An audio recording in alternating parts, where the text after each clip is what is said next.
Looking at the spear, Allan raised his hand and said, "Ice time." Cold air emerged out of Allan's hand, and once it touched the spear, the aura around it was extinguished, and the spear was frozen. Jan's eyes widened, and before he could react, he followed the spear's example and was frozen solid. With a simple wave, Allan already defeated Jan, and looked at the two floor masters, and said, "You can come together." The 235th floor's master and the 242nd floor's master looked at each other. The first one is called Shinji, and the second one is called Takeo. Both of them were floor masters and had their own self-esteem, so they didn't want to face Allan together. "I will go next." Shinji was the second one facing Allan. Shinji's face was serious. He had a basic understanding of Allan's power after the last fight. First, Allan can make ice and freeze the target, which means he is transmuter, and secondly, he can heal his injuries. The ice ability is a strong ability, and it was the first time Shinji encountered something like that. Although Shinji had a headache due to Allan's ability, he was already facing Allan and didn't forfeit. Shinji was ready for the fight, and he looked at Allan and said, "You said that you would let each of us attack once, right?" Allan nodded, "I did say that, and I will abide by what I said. But if you don't manage to defeat me with that attack, you will end up like Yen." "Well then, you said it yourself." With Allan's assurance, Shinji was relieved. He knew that in terms of power, he was no match to Allan. Allan was stronger by far, and this move was his only chance of winning. Therefore, Shinji wanted to take advantage of this free attack and deal with Allan directly. Allan stared at Shinji, and suddenly, the scene in front of him changed as Shinji's figure blurred from Allan's vision. Allan glanced around and found that his surrounding had changed. Everything was constantly changing as if it was an illusion. Is this Shinji's Nen ability? Interesting. A smile appeared on Allan's mouth. At this time, Allan found himself standing on a cliff. He glanced at the bottom of the cliff and couldn't see the end of it. If he takes one step forward, he will fall down into a bottomless abyss. The wind blew into his face, and his clothes fluttered freely. There was no other foothold except for the one under his feet. When standing in such a place, ordinary people's mentality would crumble with time, and finally, they would either jump down or go crazy. This is Shinji's ability, Illusory Abyss. He can create this world using his Nen and confuse his opponent, thereby causing his opponent's mind to crumble and experience great fear. Shinji's ability attack the person mentally without any need to touch or come in contact with that person. Suddenly, Shinji saw Allan taking a step forward and sneered. Allan took a step forward, which means he fell directly into the abyss. Shinji was happy. Since Allan took a step forward, it means that he was mentally unstable and close to going insane. However, Shinji noticed that there was no fear in Allan's face. Could it be he took the initiative to move forward, and he isn't feeling any fear? Shinji was shocked. Allan faced the bottomless abyss without any fear. The illusory abyss had no effect on Allan. His mentality is too strong, Shinji sighed. This is the first time he has encountered something like this. Actually, your Nen ability is very good, but unfortunately, you used it wrong, Allan chuckled lightly. Shinji said solemnly, "I lost, I admit defeat." Allan shook his head and said, "It's not good to admit defeat. I said before that if you can't deal with me in one move, you will end up like Yen." After saying this, Allan raised his head, and Shinji's entire body started freezing. Finally, only the 242nd floor's master was left on the ring, and his name was Takeo. Takeo watched Yen and Shinji defeated by Allan, and his expression became ugly. Because if he loses, it means that they were utterly defeated. On the ring, losing was common, but losing in a 3 versus 1 match is a great humiliation, especially to the floor masters. It would mean that they aren't qualified for their positions as floor masters, and countless challengers would appear to take their throne. Takeo clenched his fist unconsciously as his pride didn't allow him to admit defeat to Allan. He didn't want to be a loser. Make a choice. 1. Takeo is full of fighting spirit. Defeat him without breaking him. Reward, Divine Fist's gloves. 2. Overwhelm Takeo and break his fighting spirit. Reward, boots of the fast walker. Facing the long-lost systems option, Allan chose the second option. He won't just defeat Takeo, but his fighting spirit as well. He will shatter his confidence and completely crush him. When did I become such a sadist? Allan thought. The system changed me. Well, I need to get the boots, so I have to do it. Allan sighed. At this time, Takeo started exerting his power and rushed up and slammed his palm on the ground. Takeo is an enhancer, and his nen ability is called Wrath of the Earth. He can enhance his palms using his nen and send a strong impact through the ground, creating a spike. Sharp spikes penetrated the ring and launched a surprise attack at Allan. 3 spikes appeared under Allan's feet and hit him directly.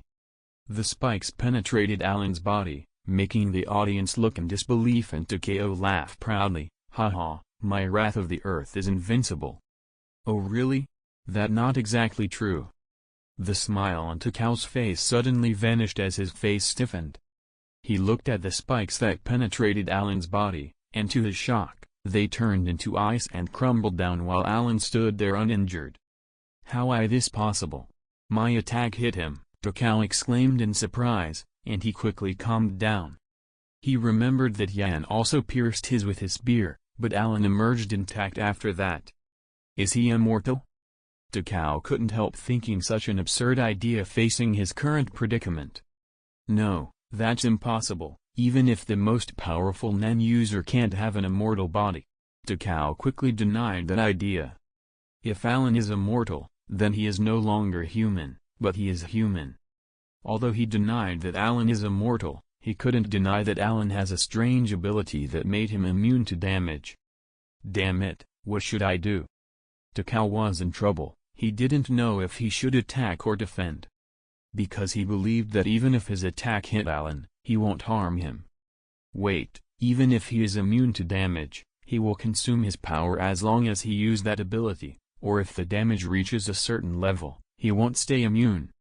Thinking about this, Takeo decisively decided to attack with his full power. He used 90% of his nen to enhance both of his palms, intending to give Allan a heavy blow. Allan looked at Takeo with interest and didn't interrupt him. There is no doubt that Takeo will use all of his power in the next attack. The Fury of the Giant.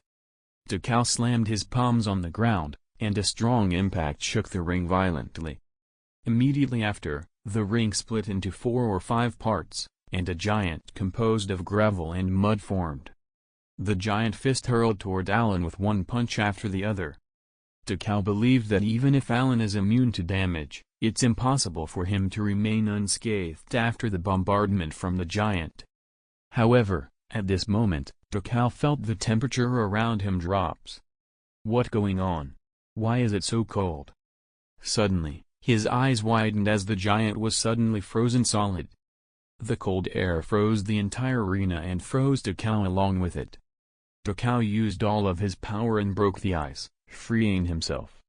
Takeo was exhausted, but the coldness in the air didn't disappear, and it made it hard for Takeo to breathe. His whole body was shaking uncontrollably. It's so cold. Takeo curled up on the ground as frost gradually appeared around his body, and in a moment, he was frozen. Ding! You successfully overwhelmed Takeo and shattered his fighting spirit. As a result, you got boots of the fast walker. A pair of shoes appeared in Allan's hand as soon as the notification occurred. The boot of the fast walker can increase his speed by 30%. I like this reward. Although Allan was already quite fast, more speed wouldn't hurt. Allan defeated the 227th floor's master, Yan, the 235th floor's master, Shinji, and the 242nd floor master, Takeo, in a 3-on-1 match. This was an impressive record that made him famous in the Heavens Arena. However, on the second day after the fight, Allan left the Heavens Arena. He decided to contact Gon. Allan hasn't contacted Gon for a long time since their separation, and he was curious about where Gon is currently. However, after calling a few times, no one answered. Allan had no other way than to call Killua, who should be with Gon. However, Killua didn't answer either. He didn't call either Kurapika or Leorio since both of them shouldn't be with Gon. Allan gave up and decided to go to Whale Island instead. It has been a long time since Allan left. After traveling on the ship for a day, Allan arrived at the Whale Island. The port was as lively as before, with many people coming and going. Allan didn't linger here for long as he directly moved toward the town. His destination was naturally Gon's home. When he arrived, he didn't see anyone and couldn't help going to Mito's shop. There were only 2 or 3 guests in the pub and Mito as the bartender. Seeing Allan at the door, Mito was stunned for a moment and then asked in disbelief, "Is that you, Allan?" Allan smiled slightly. "Yup, it has been a long time since I saw you." "I thought that you weren't coming back," Mito sighed. Mito looked intently at Allan to see how much he changed. She found that Allan has indeed changed. He was taller, and his figure seemed stronger. Allan seemed to have grown a lot and looked like a mature man. "Although I don't know what you experienced outside, you seem more energetic than before," Mito said. Allan smiled. "You too, you are more beautiful than before." Mito blushed and lowered her head and asked, "By the way, why did you come here?" "Well, I couldn't reach Gon on the phone, so I come here to take a look." "Well, it turns out you wanted to find Gon, huh?" Mito seemed disappointed but quickly hid her feelings. "Gon comes back with his friend Killua, but it seems that he found something his father left him and then left again saying he was going to find Jing." "So that's what happened." Allan nodded and could tell that Gon and Killua weren't in trouble for the time being. "How long do you plan on staying here this time?" Mito asked. Allan thought for a bit and said, "I'm not sure. I will stay for 10 days or half a month before making a plan." "Okay then, I will go clean Gon's room so you can stay in there." "Okay." Allan nodded at Mito's thoughtfulness, then took a golden card and handed it to her and said, "There are 100 million Jenny in that card, take it." "Why are you giving it to me?" Mito heard such a large number was on the card and was startled and didn't take it. "It's just to thank you for your care," Allan laughed. He didn't forget the kindness Mito showed him when she took him in before. Now that he had money, he naturally will return the favor even if it's not actually much. Mito hesitated for a bit before finally accepting the gold card. During the days Allan stayed on Whale Island, he got together with Mito. Mito felt that Allan was the right person for her, and so she was honest with her feelings and told Allan. Allan accepted her feelings since he had a very good impression of Mito, and they got together naturally. Allan tried contacting Killua and Gon on the phone dozens of times a day, and finally, Killua answered. "Hey, Killua?" Allan asked. "Yeah, it's me. Are you Allan?" Killua's tired voice sounded from the other end. "Yup, I've been trying to contact you guys for some time now," Allan jokingly scolded with a smile. "Excuse me, I was playing a game called Greed Island with Gon, so there was no signal there," Killua explained. Greed Island? Allan remembered the game which was made by Gon's father, Gene Freaks, with some other people. Although the game was made with Nen's ability, the island actually existed, but ordinary people can't find it. "Then, did you guys clear it?" Allan asked. "Well, after a lot of hard work, I cleared the game along with Gon and someone else," Killua said lightly. "That's great." Allan smiled then asked, "Where are you guys now?" "After finishing the game, we got a card that allowed us to travel to someone's location, and when we used it, we arrived at a place called NGL, a country part of the Mighty Union." "You guys are in NGL?" Hearing their location, Allan knew that this country is where the Chimera ants appeared. In other words, it's very likely that Gon and Killua will encounter Chimera ants there. The Chimera ants are creatures from the Dark Continent, and they were quite dangerous. Even if Gon and Killua mastered their Nen abilities, they can't defeat them. In other words, their current situation was quite dangerous. Allan said seriously, "Wait for me there, don't go deep into that place, and wait for me, I will set out now. The Republic of East Gordo, also known as Neo Green Life, NGL, Autonomous Region. It was bordered by the Republic of Rocario and is a part of the Mighty Union. It is a closed country without any relations to the outside world. This country takes the protection of nature as its purpose and abandoned scientific researches and the like. More than 90% of the residents come from the group of Neo Green Life, so the country is named NGL. Because it's a closed country, foreigners are generally prohibited from entering the country, even as tourists. As a result, only a few people are eligible to enter the country, for example, professional hunters. After a long journey of several days, Allan arrived at the embassy in the borders. Allan had a hunter license, so he was qualified to enter the country. But even though he was qualified, he can't enter without the inspection procedure because it's stated that any foreigner entering the country isn't allowed to bring weapons along with or any equipment, including phones, lighters, and other personal items. In the end, except for his clothes and cash, all of Allan's belongings were left in the embassy. Although Allan felt a little uncomfortable with this, he didn't say anything. After all, he was on someone else's turf, so he should abide by some rules. After passing the checkpoint, Allan officially entered NGL. In front of him, a vast plain appeared with towering hillsides and dense forest. The air was quite fresh since nature was protected well in this country. Because he didn't have his cell phone, Allan could only search for Gon and Killua slowly. After walking for a while, Allan saw a farm nearby. They were renting horses on that farm. Since NGL is a closed country, their main means of transportation were horses. The farm owner said that renting a horse for a day costs 15,000 jenny, and if the horse is damaged or died during the rental period, the compensation is 5 million jenny. Allan didn't have much cash on him, but he has more than enough money to rent a horse. Mr. John, have you seen two little kids here? One is wearing all green and has an urchin's hairstyle, while the other has silver hair.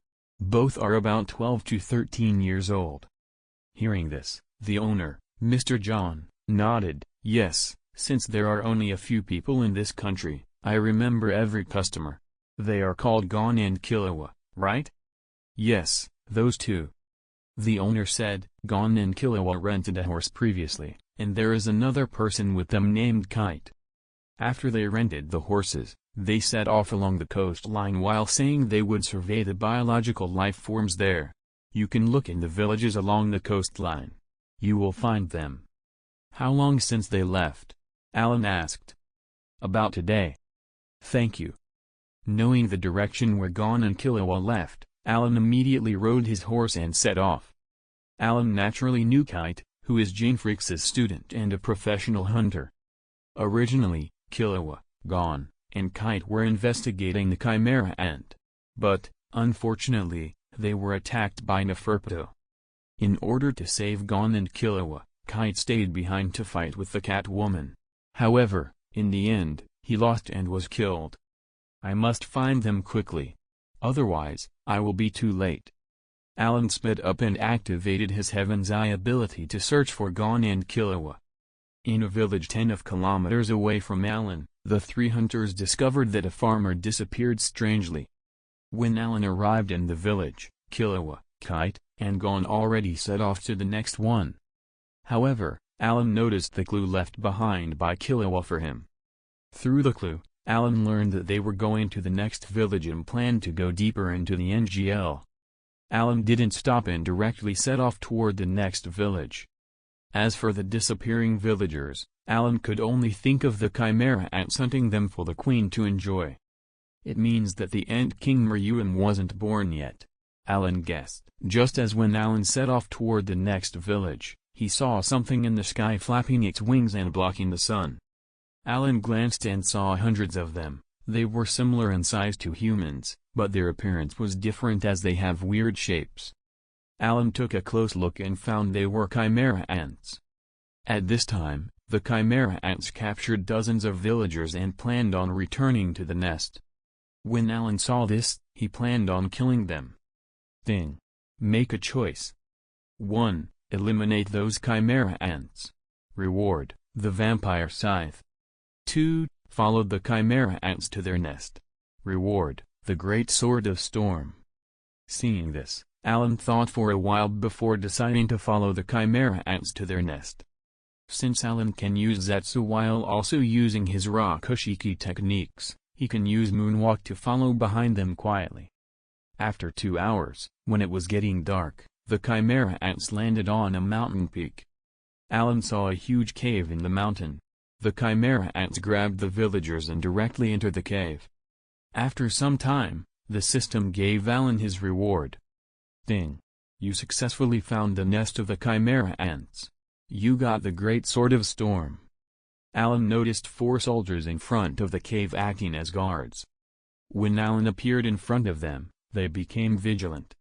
Those ants were low-ranked, or known as cannon fodders, with a very low IQ. They can't even speak, but they were aggressive toward humans. Well, I will try the new sword's power. Seeing the 4 ants rushing toward him, Allan took out the great sword of storm and waved it casually. Boom! Suddenly, violent wind swept out from it, forming a storm and imprisoning the ants inside. It's quite powerful. Allan smiled in satisfaction. Those chimera ants are the lowest ranked ones here, and their power is just a little stronger than ordinary humans. This sword can kill them in a second, but I don't know about stronger ones. Allan knew that among the chimera ants, other than the lowest soldiers, there are division commanders. The higher their level, the stronger they are. However, there are some exceptions. There are a few smart ones or ones with special abilities in the higher ranks, but they don't have much combat power. Ding! Make a choice. 1. Leave the nest and avoid any more conflict. Reward, mobility boots. 2. Destroy the nest of the chimera ants. Reward, jungle dagger. Since he has already arrived at their nest, he planned on wiping them up in one fell swoop. It was natural to choose the second option. Furthermore, Allan already had the fast walker boot, and he didn't need another boot with similar attributes. Then, let's begin. Taking a deep breath, Allan walked into the nest of the chimera ants with the storm sword in his hand. The inside of the nest was very spacious, with 3 main corridors. Allan stood in front of the 3 passages and used his observation haki and noticed that many chimera ants gathered in the middle passage. There are some chimera ants in the right and left passages but only in small numbers. Allan thrust his giant sword on the ground and raised both his hands. Ice Age. The cold air spread from his hands and sealed both channels, and he continued forward to freeze the chimera ants inside. After freezing both right and left passages, Allan picked his sword and walked in the passage in the middle. If Allan really wanted, he could have used Ice Age to cover all the nests in ice directly, which will make it impossible for the chimera ants inside to escape. However, considering that there are villagers inside as well, he didn't want to kill them along with the ants. Although Allan wasn't a good person, he won't kill the innocents without a valid reason. He still could feel that there are some people alive inside the nest with his observation haki. Allan went deep into the passage, and from time to time, 2 or 3 chimera ants would appear only to die under Allan's sword. After that, Allan reached halfway through the passage, which seemed like a great hall. There were 2 holes at the end of the hall, and each one leads to a different place. Using N and observation haki, he could feel living humans in the small hole on the left, while on the right, there were many chimera ants. Allan walked into the left passage where there are humans and frowned as he saw a horrible scene. Human skulls and bones were scattered on the floor. How many did the chimera ants kill in the past few months? The remaining people were detained in a giant-shaped iron cage. Allan looked at them briefly and could tell that there were dozens of them here. They were the group of villagers that were captured recently. After seeing Allan, the villagers' eyes brightened as they hoped that rescue was here, but soon, they become depressed again. They already know how strong the chimera ants were, and a single person couldn't save them. The chimera ants that were taking care of the livestock saw Allan and were taken aback. Obviously, they didn't expect a human to appear here. Die, you bastard! Before they could react, Allan shouted in anger. Aura aura aura aura aura aura. Allan used Star Platinum, who punched the Chimera ants.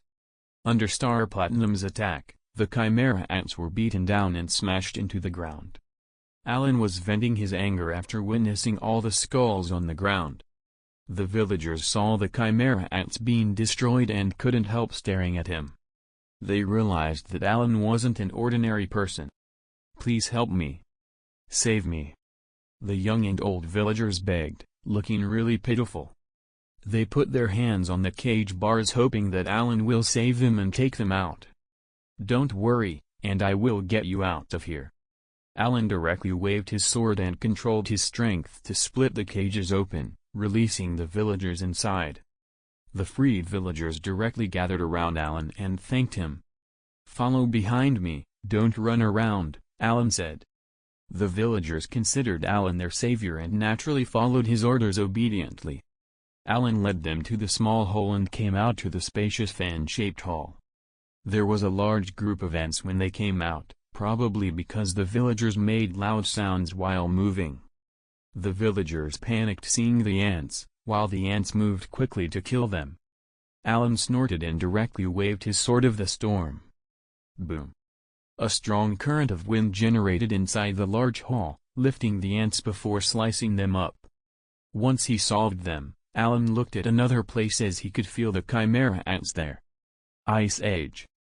Ice shot out of Allan's palm and directly sealed the large hole on the right, and froze the Chimera ants inside. There was no sunlight in the cave, so the ice will only melt after a few days. By then, most low-level ants would die. Ding! You successfully destroyed the Chimera ant's nest. You got Jungle Dagger. After getting the reward, Allan planned on leaving after getting the villagers out, but when he was about to leave, the villagers knelt down and begged for Allan to take them back to their villages. Considering that this place was filled with Chimera ants, the villagers would probably die if he leaves them. So, Allan had to escort them back to their villages, making reaching Gon, Killua, and Kite harder. "I hope they are okay," Allan thought to himself. As long as the king's guards of the Chimera ants aren't born yet, they won't be in any danger with Kite's power. Allan didn't know when the king's guards will be born, which is the problem. However, he knew that if the king's guards made a move, he could feel their aura and rush over if he was close, which is why he activated his observation haki to the max. He also released his aura completely to attack the guards before attacking Gon, Killua, and Kite. Allan's observation haki can cover 1 kilometer around him, and within it, he could feel anything inside. If he adds N, Allan would perceive anything in 1,500 meters around him. However, that won't just consume N, but his stamina, so Allan only activated his haki. Even so, with Allan's stamina, he won't be able to maintain the observation haki for long. It was not until the next morning that Allan reached a village to settle the villagers he rescued. Allan took a short rest and recovered some energy before setting off again. He was sure that Gon, Killua, and Kite were in the NGL right now. As he moved deeper into the NGL, Allan encountered a few low-leveled ants who rushed at him instantly. Allan didn't pay them any attention as he just waved his hand and froze them one by one. As he continued forward, more and more ants come toward him, and of course, he just froze them. But he was annoyed since there were too many of them. The numbers of the Chimera ants actually multiplied so quickly. Allan frowned. In just half a day, he killed more than 100 Chimera ants. Adding the ones he killed in the nest, there were more than 200 of them. He guessed that the Chimera ants already developed quite well right now and spread all over the NGL. The villages in the NGL probably became the Chimera ants' targets. He already passed through 5 villages, and all of them were either captured or eaten. Finally, when he arrived at the 6th village, Allan saw a group of Chimera ants attacking and killing many people. "Look for all the villagers hiding here, don't let any one of them escape." A captain-ranked Chimera ants was flying in midair and commanding the soldiers below while patrolling the sky, making sure no one escaped. Suddenly, The captain noticed Allan walking out of the wood. He looked at him with eyes full of greed and smiled, "I will capture that person myself." He quickly flapped his wings and rushed down toward Allan, his sharp eagle claws pointing toward Allan fiercely. Allan noticed him and sneered. Partisan. After being hit by Allan's partisan, the chimera ant didn't die, but it fell down and was injured, which surprised Allan. This chimera ant seemed to be the leader of the soldiers in the village and even given them orders. Allan walked over and froze the feet of the chimera ant, and then he tore off his wings so he can't escape. After doing this, Allan entered the village and slaughtered all the chimera ants inside, and rescued the villagers who were still there. You can leave from the direction I came from, and you can safely reach a protected area. Allan gave the villagers some instruction on the direction they should take. Since he wiped out all of the chimera ants on the way, there shouldn't be any danger for a while there. Allan could only help them this much since he couldn't go back with them to escort them. After seeing the villagers leave, Allan walked to the injured Captain Chimera Ant. The Chimera Ant was currently looking at Allan in fear. "I never imagined that a small weak human could be this terrifying." "No, don't kill me." The captain begged for mercy. Allan sneered, "You don't want to die? Answer my questions honestly then." "What question?" "Ask, and I will tell you everything I know," the captain said. Allan thought for a bit and said, "How many of you are there?" "No, how many chimera ants are there?" Hearing this, the captain shook his head and said, "This. I'm not sure because I'm only a captain, but as far as I know, there 707 captains like me generally order 30 soldiers, and the more advanced ranks, like squadron leaders, can order nearly 300 soldiers." Allan nodded that many of them were really beyond his imagination. "How many commanders are there?" Allan asked. "I don't know, but as far as the ones I come into contact with, there are at least 20 of them, but there is definitively more. Our numbers change every day." Allan frowned as he heard this. So the source of everything should be the queen. Then the last question, "Do you know where the queen is?" Facing Allan's question, the captain shook his head. "I don't know about this because we don't have just one nest, but many nests scattered all over the place. Amongst them is the queen's nest." "Really?" Allan snorted coldly, "You can go die then." Allan used his armament hockey to cover his fist and directly punched the chimera ant into smithereens. Now, Allan has two goals, and the first is to find Gon and Killua and join them. The second one is to find the queen and kill her directly. This way, he can cut off the growth of the chimera ants directly and would only need to eliminate the remaining ants. But the problem is the NGL was too big, and it was by no means an easy task to find the queen's nest. So, for now, he can only capture higher-ranked ants and ask them. Allan knew that there is a strict hierarchy within the ants' ranks, so the higher their rank, the more knowledge they had. The queen was the highest authority the ants currently had. After her, there are the guards, which he hoped were not born yet, and under them were the squadron leaders. There is also the problem of the king who can control the entire ant colony.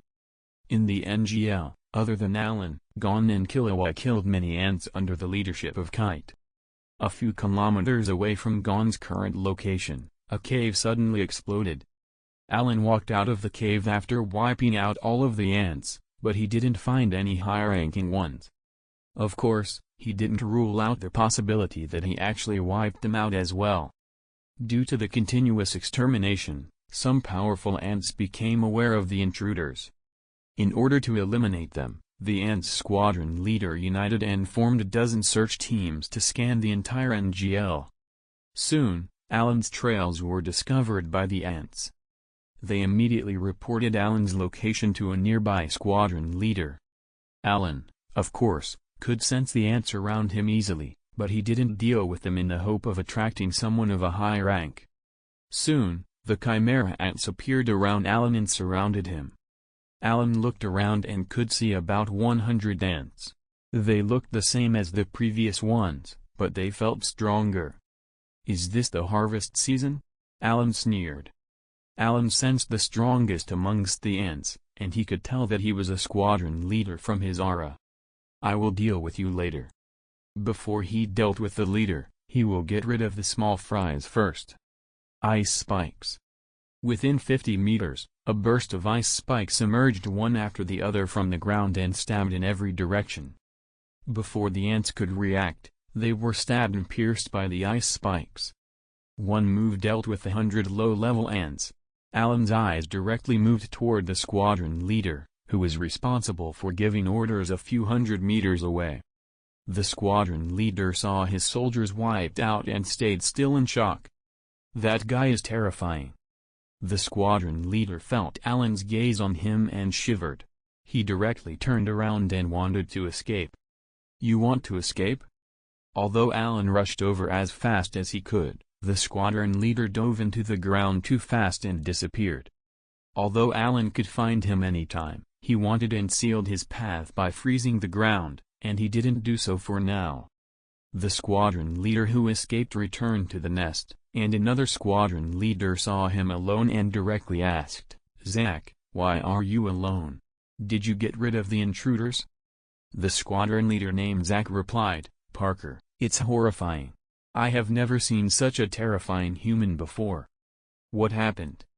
Zach directly explained the situation to Parker and directly suggested, "Parker, let's pack quickly and leave. Otherwise, when that human comes here, we will die instantly." Hearing Zach's words, Parker looked confident and said, "I'm not afraid, let's see how strong that human is." Zach shouted angrily, "Parker, you stupid, arrogant fellow, I already told you that this human is dangerous. I only came back here to inform you because we are twins. Let's run away, and we really can't defeat him." Parker still insisted that he will stay here. "Zach, if you are afraid, you can leave. I will stay and meet this person. It will be quite the catch to turn him into our soldier by offering him to the queen." Zach said, "If this is the case, then you should be careful. It's best to find more soldiers to protect yourself. By the way, that human can create ice out of nowhere." "I see, you coward, just wait for my good news." Parker believed that he could win no matter what human appeared here. Upon seeing this, Zach turned around to leave and said, "Parker, you will regret not escaping now, mark my words." An hour later, Allan followed the squadron leader's aura and arrived in front of a cave. The cave was definitively a chimera ant's nest. It may be the hiding place of that squadron leader. However, using his observation hockey and Allan couldn't find the squadron leader that escaped inside. Instead, he found many chimera ants, and one, in particular, was stronger than the rest.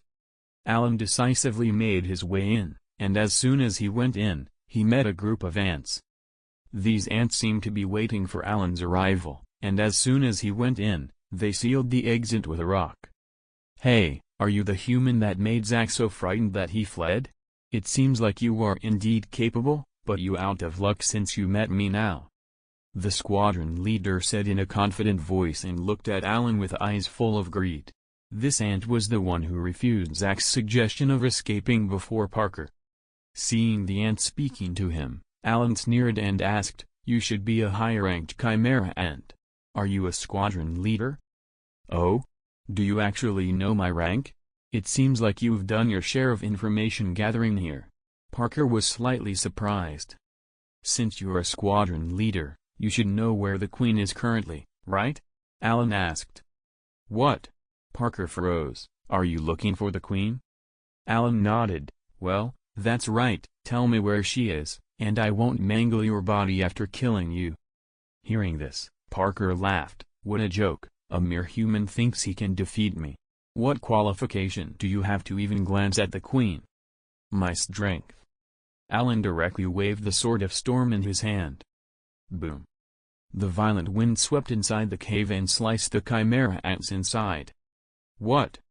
Seeing Allan wiping all of his subordinates in one strike, Parker's eyes widened.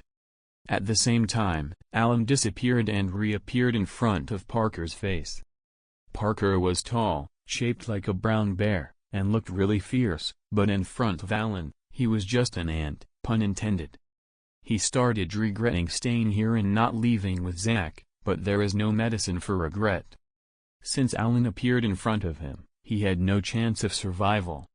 So, tell me, where is the queen, and I will leave you with an intact body, Allan asked indifferently. Parker didn't say anything but rushed at Allan instead. Seeing Parker planning on dying with mentioning the queen's whereabouts, Allan snorted and waved his greatsword, splitting Parker in two.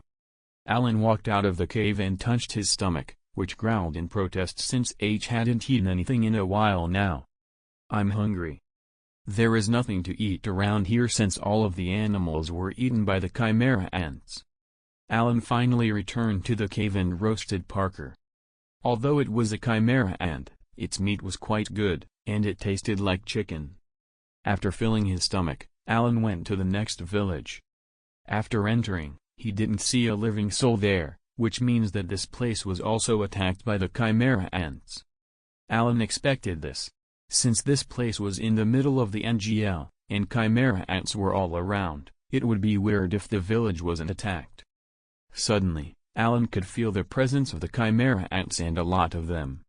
In addition to this, he felt the aura of a human. When Allan rushed over, he found traces of battle. However, nothing was there anymore. As he moved forward, the Earth's surface vibrated, and a huge worm-like creature penetrated the ground while opening its mouth to eat Allan. Allan waved his sword and cut it into four and thought, it seems that the chimera ants are stronger the closer I'm to the center of the NGL. Suddenly, Allan saw a group of wasps flying by. Huh? Isn't this? Allan suddenly thought of a girl who had wasps like those, Ponzu. Could she be nearby? Allan knew that Ponzu was an expert in beekeeping and can control wasps. Right now, Allan noticed that the wasps seemed to be sending a distress signal, and they pointed toward a certain direction. Let's go, lead the way. Allan remembered in the original show that Ponzu seemed to have been killed by the chimera ants when she came to the NGL to do a biological survey. At the moment, those wasps are sending distress signals under Ponzu's orders, which means that she is in danger. A few kilometers away on a hillside, a team of men and horses were fighting fiercely with a group of chimera ants. Those people had good skills, but they didn't have any weapons and couldn't fight efficiently against the chimera ants. One of the teenagers screamed angrily as he saw some people die under the chimera ants' attacks. His aura burst out, and he opened his hand and maintaining an archery posture while aiming at the chimera ant. Red arrow. The boy condensed a red bow and arrow using his nen and shot at the chimera ant. The red arrow accurately hit the chimera ant then burst into flames, burning the chimera ant directly. After killing one ant, the boy, who is, in fact, Pakal, continued to launch an arrow after the other at the ants. But there were many chimera ants, and alone, he can't kill them. Seeing his companions die one after the other, Pakal didn't stop shooting the ants. Run away, I will stay behind and hold them, the young man shouted. Upon hearing this, his companions had no choice but to disperse and flee. In the forest, a young girl was running for her life while 3 ants were chasing after her. Suddenly, the girl stumbled on the ground and her leg entangled in a tree root. The girl's expression turned desperate as the 3 chimera ants caught up. She closed her eyes, waiting for death, but nothing happened. The girl suddenly heard a voice and opened her eyes in doubt, only to see 3 chopped chimera ants. Naturally, it was Allan who saved her. Are you Allan? Ponzu was surprised. Well, long time no see, Ponzu. Allan smiled at the girl. Allan helped Ponzu before in the hunter exam, and if it wasn't for the stupidly strong people there, she would be a hunter already. Allan, how did you know that I'm here? Ponzu asked in surprise. Your wasps brought me here, Allan said. So that's what happened. Ponzu breathed a sigh of relief and rejoiced that she avoided this disaster. Allan stretched his hand and pulled Ponzu up, then activated his holy light of prayer to heal her. Mr. Allan, what's your order? Raphael, the angel, appeared in front of Allan and asked. Raphael, my friend, is injured, Allan said. Understood, I will treat her right away. Raphael stretched his hand toward Bonzu, and light enveloped the latter instantly. After a while, Bonzu's injuries were healed. "How do you feel? Are you alright?" After healing Bonzu, Allan asked her in concern. Bonzu moved a little bit, and her expression turned into surprise as she said, "I really recovered. Allan, your ability is really amazing." "Haha, it's not that great." Allan smiled before remembering something and asked, "By the way, Bonzu, are you here for the biological investigation? There should be other people, right? Are you the only one who survived?" Hearing this, Bonzu's face changed as she said, "Allan, please hurry up and save Pakal." "Pakal? Well, I came here along with Pakal and a group of people to conduct a survey, and we found traces of the chimera ants. We planned on capturing one and carrying it out for research, but we attracted a large number of them. We were surrounded, and we couldn't do anything because we don't have any weapons. Only Pakal, who learned to use Nen, can fight them, but he is alone and won't be able to survive. He stayed behind to let all of us escape." "So, that's what happened." Allan nodded. "Thing. Make a choice. 1. Rescue Pakal. Reward, Staff of Thunder. 2. Bring Bonzu and leave. Reward, the Code of Saints." Without even thinking about it, Allan decisively chose the first option. After all, he was acquainted with Pakal, and although they weren't friends, they participated in the exam together, and it would be too heartless to ignore his current situation. "Let's go, take me over," Allan said. "Follow me." Bonzu nodded and was grateful for Allan's help. She knew that the only person who can help now is Allan. Moreover, she believed that he could defeat the chimera ants easily. On the way, Allan used observation hockey to look around. Soon, Allan could feel everything that is happening within a kilometer radius. Under Bonzu's guidance, Allan arrived on the hillside, where the group got attacked by the ants. There seemed to be a mess on the hillside, chimera ants' corpses along with a few human corpses scattered on the ground. "How could this?" Bonzu was shocked. "It seems we are slightly late," Allan said. "However, Pakal shouldn't be dead yet." Hearing Allan, Bonzu raised her head and said, "You mean that Pakal was taken away by them?" "Well, they are probably heading toward their nest," Allan said. "Now what?" Bonzu asked. She knew that the chimera ants were very dangerous, and their nest should be filled with them. She wouldn't dare ask Allan to rescue Pakal from there. Allan thought for a bit before saying, "Bonzu, you should leave the NGL. First, I will find my way into their nest and rescue Pakal. As long as he is alive, I will bring him back." Bonzu was silent for a bit before finally saying, "No, Allan, I will go with you." "Why?" Allan was puzzled. Bonzu said, "Pakal could have escaped alone, but for my sake and the sake of our group, he didn't hesitate to stay behind. Now that he is in danger, I can't just leave like this. Although I am weak, I can also help. My wasps can help me gather information and maybe find the chimera ant's nest." Allan looked at Bonzu thoughtfully before nodding. "Well, you can use your wasps to gather information first, and we will search along the forest." "Okay." Bonzu nodded and soon released her wasps to go around. Allan and Bonzu continued moving forward inside the NGL. Worried that Bonzu might get attacked, Allan took a weapon from the system's inventory and gave it to her. "This dagger has a strong attack and can heavily damage the chimera ants, take it." Bonzu looked at the dagger and nodded without saying anything, but deep down, she was very grateful for Allan's kindness. An hour later, Allan and Bonzu reached a village in the NGL. "There is no one here. Were they all killed by the ants?" Bonzu wondered aloud. Allan shook his head. "No, they took them, not killed them." "Why are they kidnapping them?" Bonzu asked. "Because chimera ants are produced by the queen, who need a lot of food every day to lay eggs. Therefore, the chimera ants will attack villages and take them away to be livestock." Bonzu was horrified. Where did those monsters come from? Why did they suddenly appear in here? Allan mused, "As far as I know, Those ants came from the Dark Continent, and there are two possible reasons as to why they came here. The first is that someone deliberately brought them here to achieve some goals. The second possibility is that the Chimera ants have encountered the threat of extinction in the Dark Continent and came here as a last resort. As for why they came here, it's the same as before, either someone deliberately put them here, or they chose this place since it's not developed by humans, as there is no means of communication and it's almost a locked-out place, which will give them time to develop. Where is the Dark Continent? Ponzu asked curiously. It's somewhere not suitable for humans to live there, Allan replied vaguely. Have you been there before? Ponzu asked again. Allan shook his head. No, there wasn't a chance. So, what possibility do you believe in?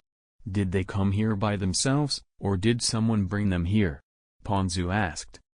Well, I don't know, but either way, the Chimera ants pose great danger to all humans, and if they aren't dealt with, they can destroy us entirely.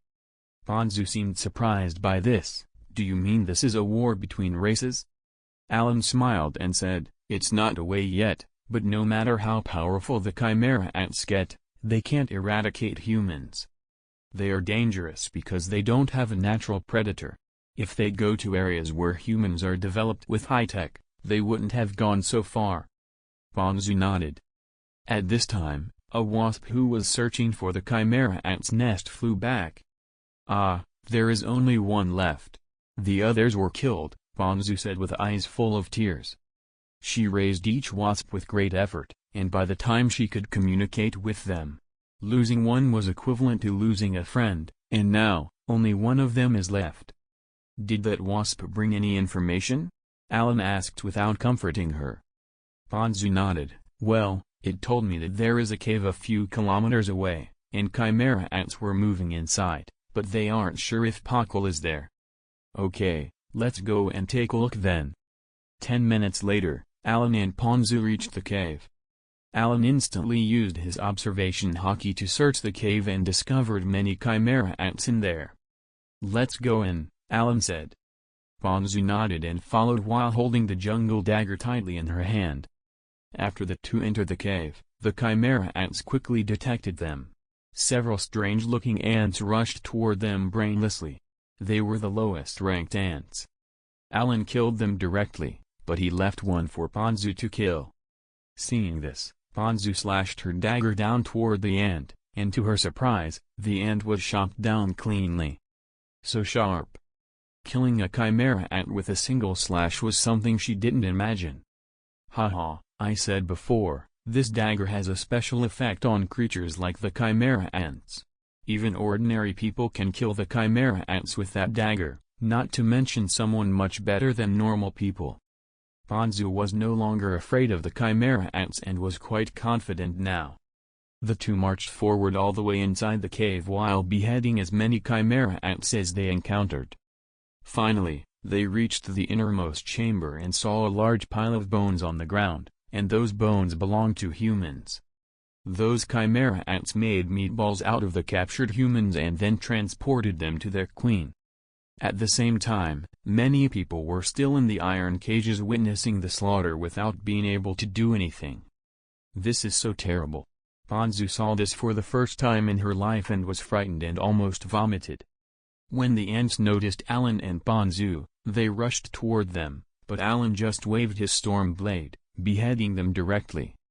Seeing the Chimera ants beheaded with a single strike, the imprisoned people were shocked. Allan slashed his sword at the cages and freed all the captures. At the same time, the system announced the completion of his rescue. Ding! You successfully rescued Pakal and received the Stall of Thunder. At this time, Pakal couldn't believe what was happening and said, Are you Allan? Allan nodded. It's been a while, Pakal. Pakal was quite surprised. I haven't seen you since we were in the Hunter Association. By the way, why are you in the MGL? I'm here to find Gon and Killua, Allan explained. What? They are here as well? Pakal was quite shocked and surprised. Allan nodded and said, Let's talk in another place. Let's leave this place first. After walking out of the nest, Allan counted the people here, and there were 23 people, excluding Ponzu and Pakal. Arranging for their escort would be a headache for Allan because there were many chimera ants around. If he let them go alone, they might turn to chimera ants' food. After thinking for a bit, Allan said, "Ponzu, you should leave the NGL with Pakal and those villagers. It's best to leave as soon as possible." Ponzu shook her head and said, "No, I decided to stay." "Why?" Allan was puzzled. "Because you saved my life, and I can't just leave after saying thank you like it is a small thing." Allan was dumbfounded as he didn't expect such an answer. Thing. Make a choice. 1. Agree with Ponzu and let her stay. Reward, Shield of Courage. 2. Make Ponzu leave. Reward, Gem of Power. The Shield of Courage is an item that can increase the power of the user's teammates, while the Gem of Power can enhance any item. After thinking about it, Allan picked the first option. It wasn't about the reward entirely, but because Ponzu seemed like a good girl. Since she wanted to stay here, this can be an opportunity for her to develop it further and improve their relationship. On the side, Pakal couldn't help asking, "Ponzu, are you really staying?" Ponzu nodded and said, "Pakal, please take the villagers out of the NGL." Seeing that Ponzu insisted on staying, Pakal didn't persuade her, but he still hesitated for a bit and said, "By the way, if I encounter chimera ants on the way, I won't be able to defend the villagers. I might not be able to defend myself even." Allan naturally understood that Pakal alone wouldn't survive on his way out, so he said, "In that case, I will find 2 people to escort you." "Who?" Pakal asked in doubt. Apart from Allan, he didn't see anyone strong enough to escort them. Allan took out Iatsufusa and summoned Phaeton and Franklin. Since they were puppets, they wouldn't disobey his orders, so he could entrust the villagers and Pakal to them without worry. "Help me escort the villagers and Pakal out of the NGL." "Okay."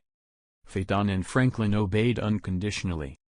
He still has another puppet in store, which is Helfi's, and the 3 of them weren't weaker than Hisoka. As long as they don't encounter the king's guards, they can deal with everyone else. Pakal looked at Phaeton and Franklin in doubt.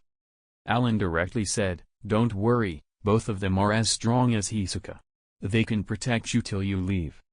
Hearing this, Pakal's face changed as he couldn't believe that they were that strong. After all, Pakal lost to Hisoka, who seemed really dangerous and mighty powerful, and now there are 2 people who are as strong as that monster protecting him.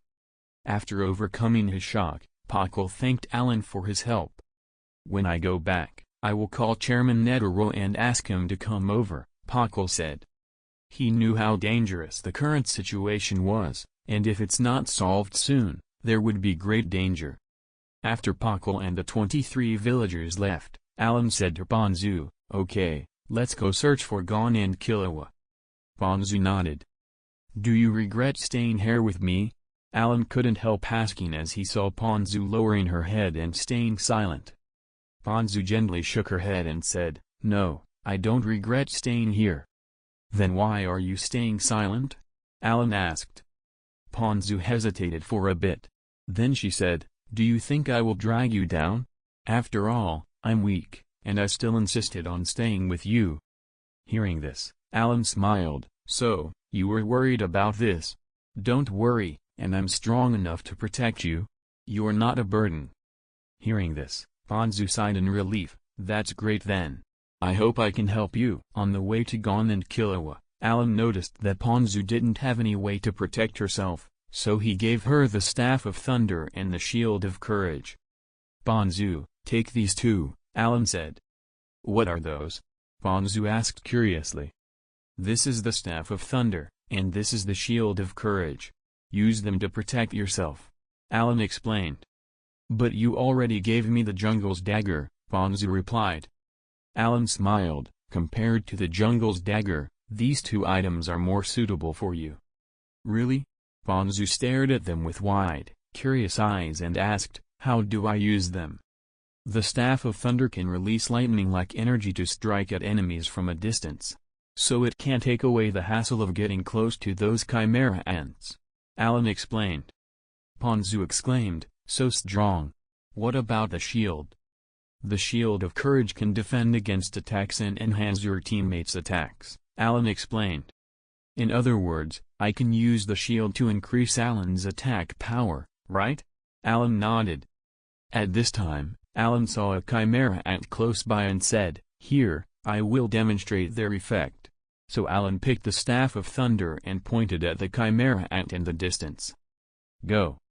With Allan's voice, an energy beam was released out of the Staff of Thunder and instantly killed the chimera ant.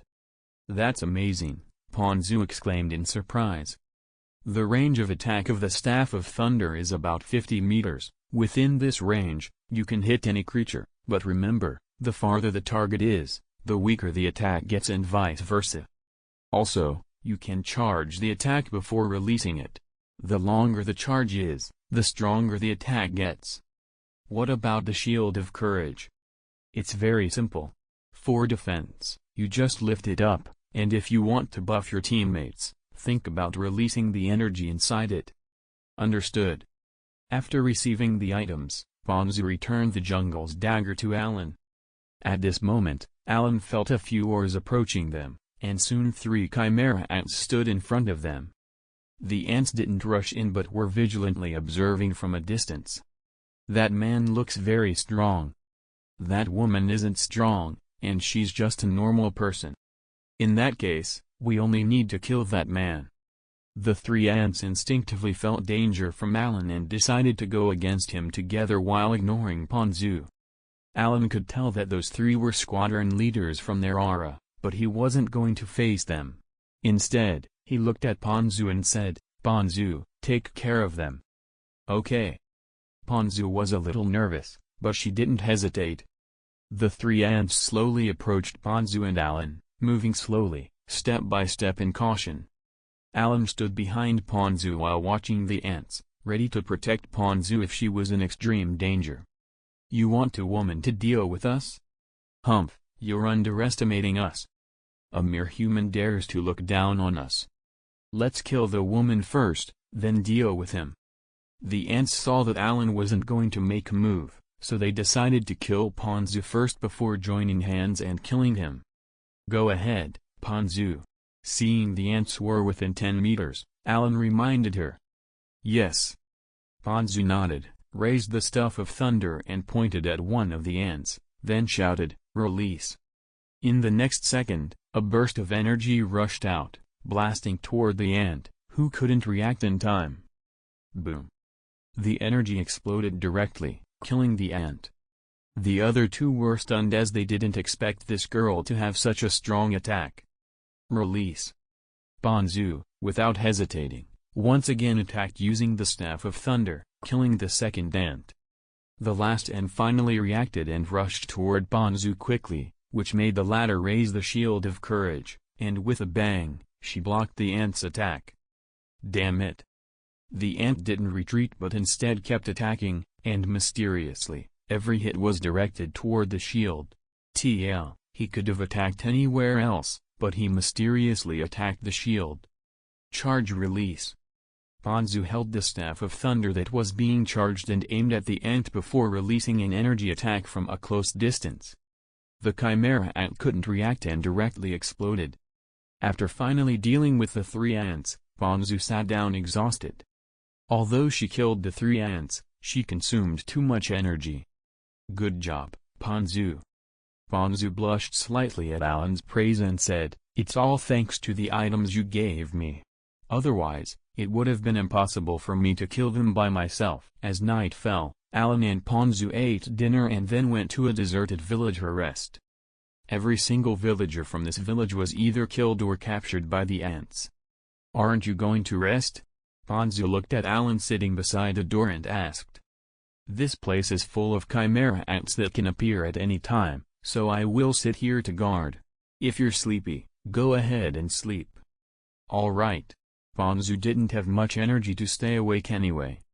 After some time, Allan stood up suddenly, which startled Ponzu. "What's wrong?" Ponzu got up quickly and asked. "We are surrounded. There are more than 100 ants outside the village. It seems like they knew we are here beforehand and gathered their troops to attack. Hearing this, Bonzu's expression changed slightly. What should we do now? Of course, we're going to wipe them out, Allan said confidently. Bonzu couldn't help feeling a little worried. Can we deal with so many of them with us alone? Allan smiled. It seemed like Bonzu didn't know how strong he was yet. Allan didn't explain and just said, "You don't need to go this time. Stay here, and I will deal with them." "How can I do that? What if you were injured?" Seeing Bonzu worried about him, Allan smiled and patted her head before saying, "Don't worry, I'm very strong." Bonzu nodded. "Okay, be careful." Allan walked out and disappeared into the woods. After a short while, screams filled the woods, and they lasted for 2 minutes. 2 minutes later, Allan walked out with a relaxed look.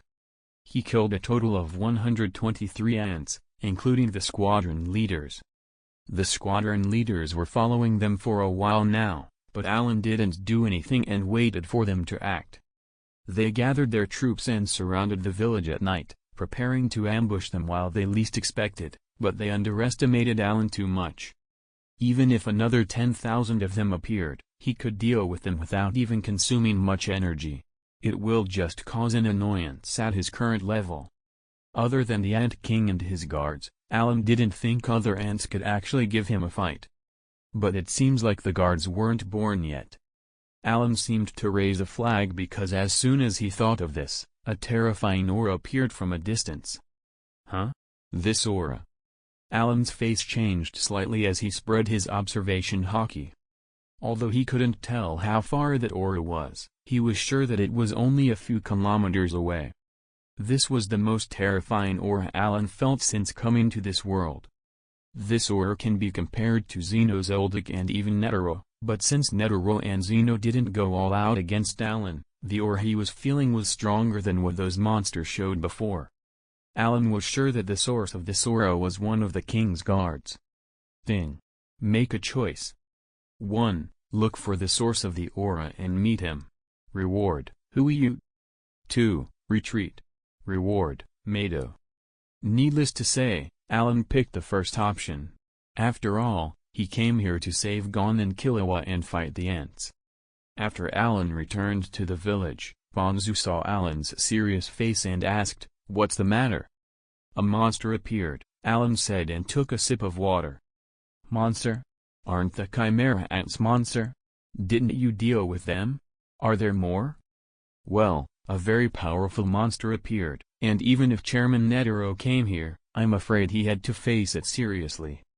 What should we do then? Bonzu couldn't help asking nervously.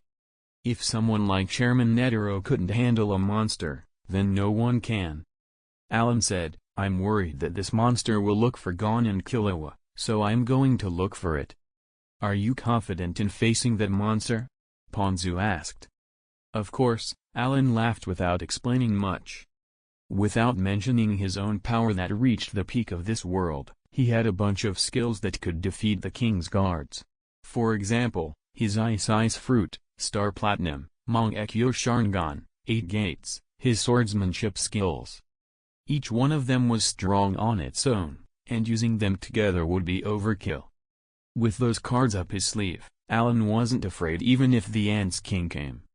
You should stay here, I'm going toward that monster. Wait for me. He didn't want to take Bonzu along as he didn't want to look after her when someone as strong as the king's guards attacked him. Allan, be careful. I will wait for you till you come back. Bonzu opened her hands and hugged Allan for a while before reluctantly letting go.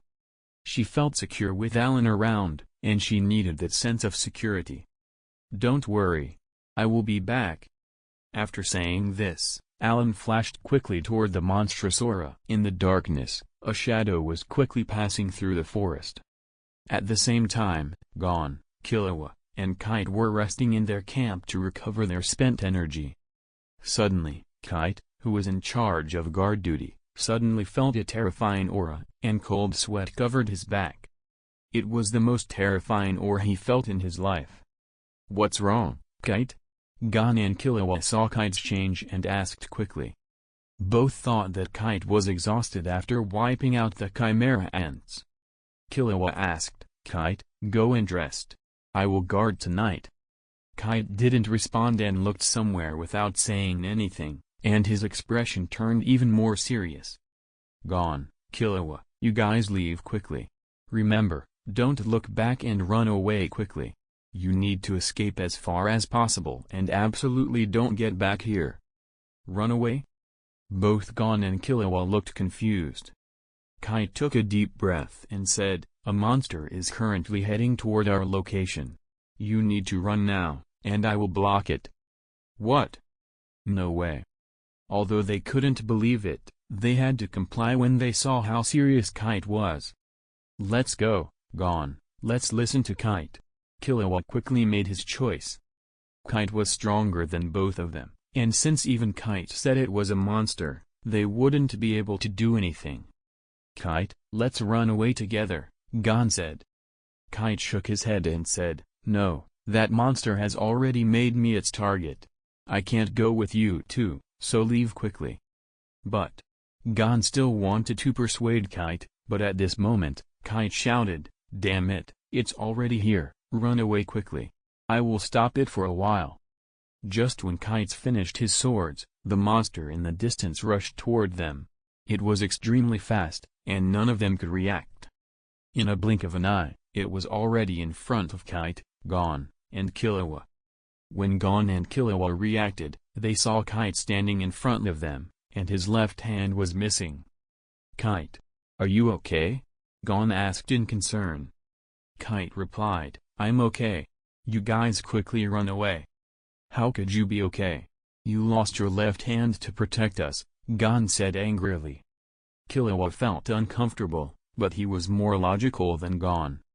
He understood that the monster that cut off Kite's hand was too strong, that even the three of them together wouldn't pose a threat to it. Compared to Killua, Gon was already blinded by anger. "Damn it, how could you cut his hand off?" Gon stared at the monster angrily. The monster's appearance was different from that of a human. It looked more like a cat. From the appearance alone, it can be said that this monster looked somewhat cute instead of scary. She is the cat woman, Neferpitou, one of the king's guards and the strongest of them. Although her appearance may seem cute, she was indeed a monster. At this point, the overwhelming dark aura was surrounding Pitou as her red ruby eyes looked at the nen emitted from Gon's body and said, "Meow. Sure enough, you three are rare. I can't let you go." "Rare?" Killua frowned. "She is probably referring to those with nen ability as rare," Kite said seriously. "Does the chimera ants know nen?" Killua wondered. "Maybe they killed someone with nen ability, and when they ate him, they could tell it wasn't an ordinary human. Your kind are very rare. The three of you should be strong, right? You can stay and play with me. My name is Neferpitou, one of the Ant King's guards. Because I'm just born, I really want to test my strength." "Neferpitou? One of the Ant King's guards?" Both Kite and Killua processed this information and felt a terrifying premonition. "It's just one of the guards, so to say, there is more than one?" "Meow, that's right," Neferpitou answered Killua's question.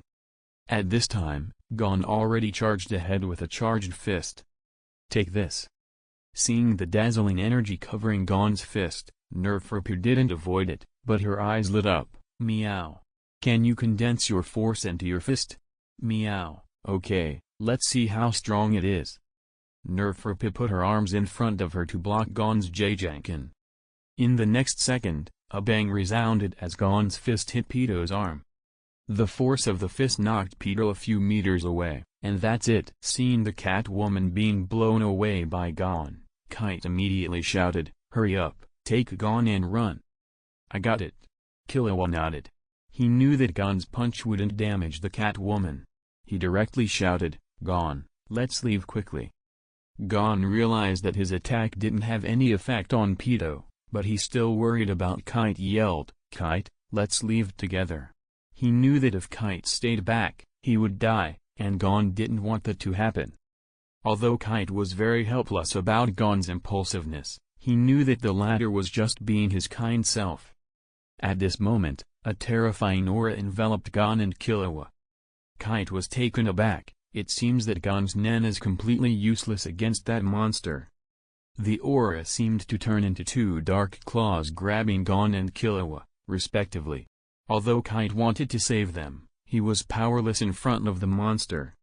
If he did anything, that woman would kill them. At this time, Gon and Killua couldn't move. This killing intent is too strong. Killua's forehead oozed with cold sweat. Pito's killing intent dwarfed Illumi's by far. Meow. If you try to run away, I will kill you immediately. Pito opened her ruby red eyes and stared at Gon and Killua like a god of death. At this moment, they knew that Pito wasn't someone they could contend with. Meow. That power you used was good, but it wasn't enough to break my defense. In other words, I'm stronger than you. So now, it's my turn, be ready. Pito moved and was in front of Gon in an instant. Although Gon was prepared, he couldn't react to Pito's speed. Under the watch of Killua and Kite, Gon's body flew like a cannonball due to Pito's kick. Gon flew back and broke several big trees along the way before he finally stopped. Gon! Killua shouted. Bastard! How could you hurt Gon? Killua was really angry at this time. He can no longer calm down. Kite was very nervous when he saw Killua couldn't keep his calm, and at the same time, he was even more worried about Gon. Even if Gon used Kin to defend against that kick, he wouldn't be able to defend. Killua rushed at Pito using Rhythm Echo, which creates several laughter images to confuse the opponent while making his nails sharp. Killua suddenly waved his hand at Neferpito without hesitation, trying to kill her. However, Pito easily avoided his attempt. It was like a 10-year-old kid fighting an adult, and there was no chance of winning at all. Meow. Your speed is good, and your skills are splendid as well, but you don't have enough power to hurt me. While avoiding Killua's attacks, Pito evaluated the former's power. Humph. Try this then. Killua was a transmuter that could transform his nen to electricity, and right now, he activated that ability. Lightning Palm. Killua charged his hands with electric current and then waved them at Pito. The destructive power of this skill wasn't great, but it can paralyze the target for a few seconds if hit. Sure enough, Pito was hit by the lightning palm and couldn't move. Killua didn't let this opportunity slide and attacked. Thunderbolt. Killua leaped into the air above Pito and projected a bolt of lightning from his fingers. Killua's attack hit Pito directly, and her curly hair stood due to the electric shock. Did I make it? TL, flag. Flag. Killua was breathing hard as he retreated back, creating some distance between himself and Pito.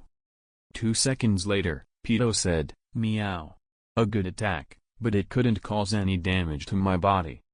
What kind of monster is this? Killua's heart turned cold as he muttered. This monster was too strong, and even his strongest attack couldn't cause any damage. Then, it's my turn to attack you, then, be ready. In the next second, Pito disappeared and rushed toward Killua quickly that Kite could hardly follow her. Avoid quickly, Killua. As soon as Kite shouted, Pito was already in front of Killua. Killua was prepared, but he still couldn't keep up with Pito's speed and could only cross his arms, waiting for her attack to land. Boom. Just like Gon, Pito kicked Killua, and just like Gon, Killua was launched back like a cannonball. Kite was anxious, he was worrying about Gon and Killua, but at this time, Pito said, Now, it's your turn. After kicking Killua, Pito directly stood in front of Kite as if looking at prey. Kite knew that with Gon and Killua's vitality, they wouldn't die easily, so he temporarily stopped worrying and decided to try dealing with this monster in front of him. If he didn't use 100% of his power, he would be definitively killed, so he could only try his best. Meow. I can tell that you're stronger than those two. Feeling the nen emanating from Kite's body, Pito could tell that the latter was stronger than Gon and Killua. Cats are curious by nature, so when they find prey they fancy, they won't kill it directly, but instead, They would play with it till they get bored. Pito had the characteristics of cats, and in her eyes, Kite was a worthy prey to have fun with. Facing Pito's playfulness, Kite didn't slack off. Come out. Kite activated his Nen ability. Bang. Kite's Nen ability is called Crazy Slots and allows him to conjure some weapons with a clown affixed to them. A roulette appears on the clown's tongue with numbers 1 to 9, each corresponding to a specific weapon. Whatever number randomly appears, the weapon that corresponds to that number is conjured, which means that Kite cannot choose what weapon to summon. What a terrifying enemy, Kite. You're in a really dangerous situation. Kite said coldly, stop talking nonsense and give me a weapon. Okay, I will give you a good number this time. In the next second, a roulette appeared and began spinning frantically. Then when it stopped, the number 3 appeared. Transform into the weapon number 3. In the next second, the clown transformed into a magic wand. TSK, it's actually number 3. Kite wasn't satisfied with his weapon but could do nothing about it. He will use his strongest attack with the wand. Pito looked curiously at the magic wand in Kite's hand. Meow. What does that wand do? Come on, use it and let me see. As you wish. Kite snorted coldly and rushed toward her. Here I go. Pito tried into position but discovered that she couldn't move. Boom. Kite directly hit Pito and sent her back a few meters. Meow. What happened just now? I couldn't move. Is it the wand's ability? After asking this, Pito adjusted her posture and looked at Kite curiously. Kite looked at Pito and rushed forward again. I will go again. Take a look.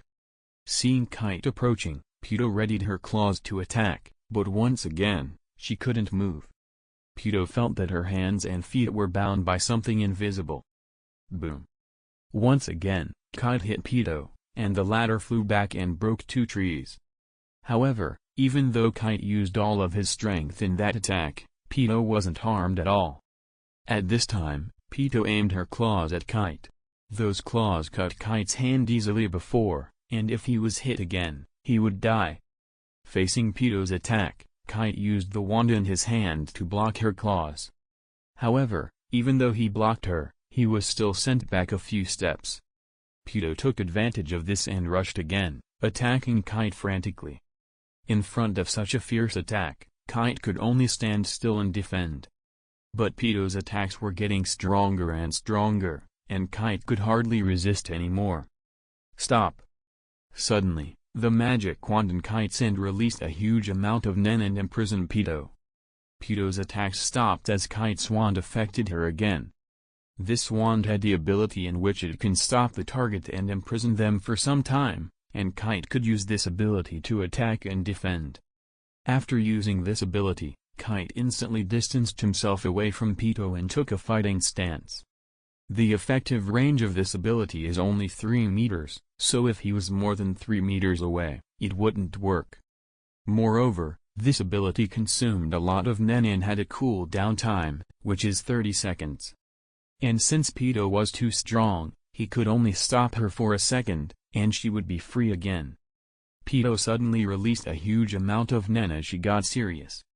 Kite, who was planning to take this opportunity to attack her, was shocked by the sudden burst of Nen. In a second, Pito was in front of Kite, who could do nothing. Meow. Won't he die like this? After knocking Kite in the air, Pito didn't take advantage of the situation. She squatted down like a cat and watched Kite in the air while muttering to herself. However, at this moment, terrifying energy came from the woods chopping down trees in the way. Upon seeing this, Pito stood up on all 4 and jumped in the air to avoid the slash. In the depth of the woods, a figure walked out slowly.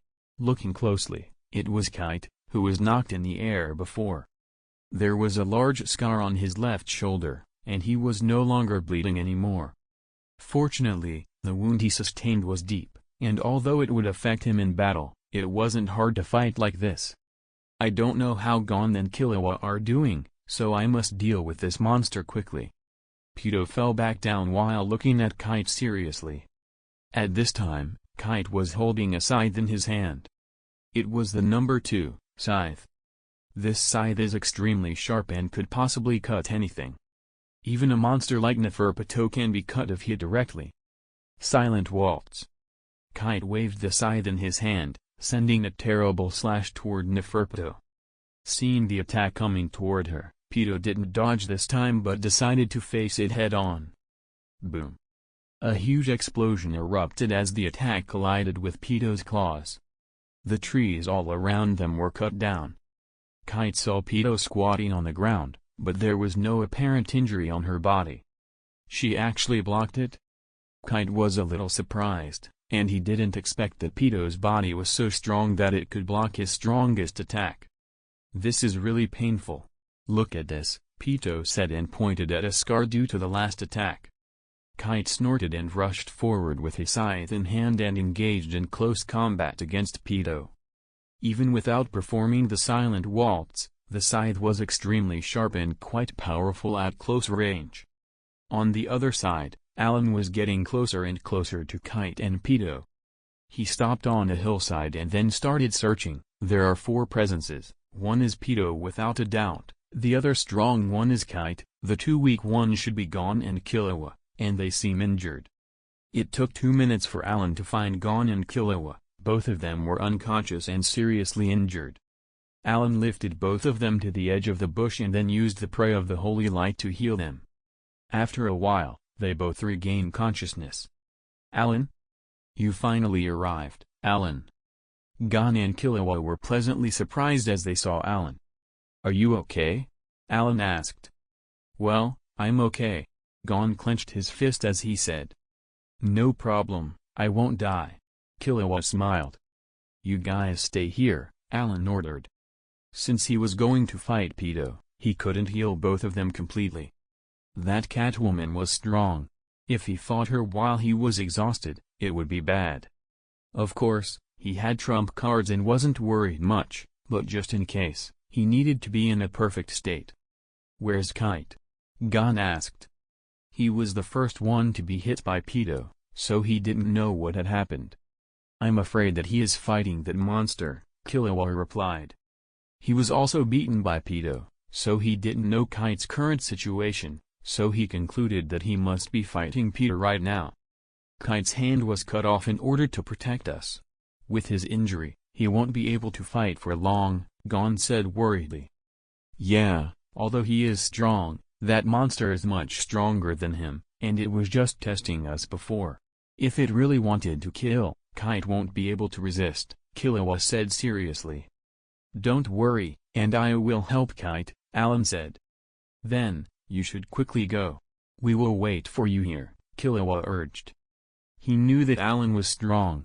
He saw him fight many times and was confident in the latter's strength. Allan, please save Kite, and you must kill that monster. It is too dangerous, Gon said seriously. Don't worry. I'm heading off. Allan used flash steps and rushed toward Pito and Kite. Boom. In the NGL forest, an explosion after the other erupted as trees fell left and right. 2 figures were separated by 10 meters. One was a Catwoman standing on all 4, while the other person was a man half kneeling on the ground. After a fierce battle, Kite was full of wounds, which affected his combat effectiveness greatly. On the other hand, Pito only suffered some skin scratches and nothing else. The difference between their strength was too great, and even if his arm wasn't cut off at the start, he wouldn't be able to win this fight. Is this the end? Kite held his scythe and muttered. Seeing Pito rushing over toward him, he could only try his best to survive. He tried to block Pito's attack with the scythe, but he was sent flying, breaking several trees on the way. Pito jumped and arrived in front of Kite and said, Meow. This is the last attack. Seeing Pito waving her claw at him, Kite couldn't even lift a finger and waited for death. However, just as the claws were about to end his life, Pito's face changed, and the attack that was originally aimed at Kite changed direction. At the same time, a figure suddenly appeared and punched Pito. Boom. Pito's claws collided with the fist, and an explosion erupted from the shockwave, blowing several trees away. In the next second, Pito flew away, but she adjusted her posture in the air and landed on all four. Meow. Who are you?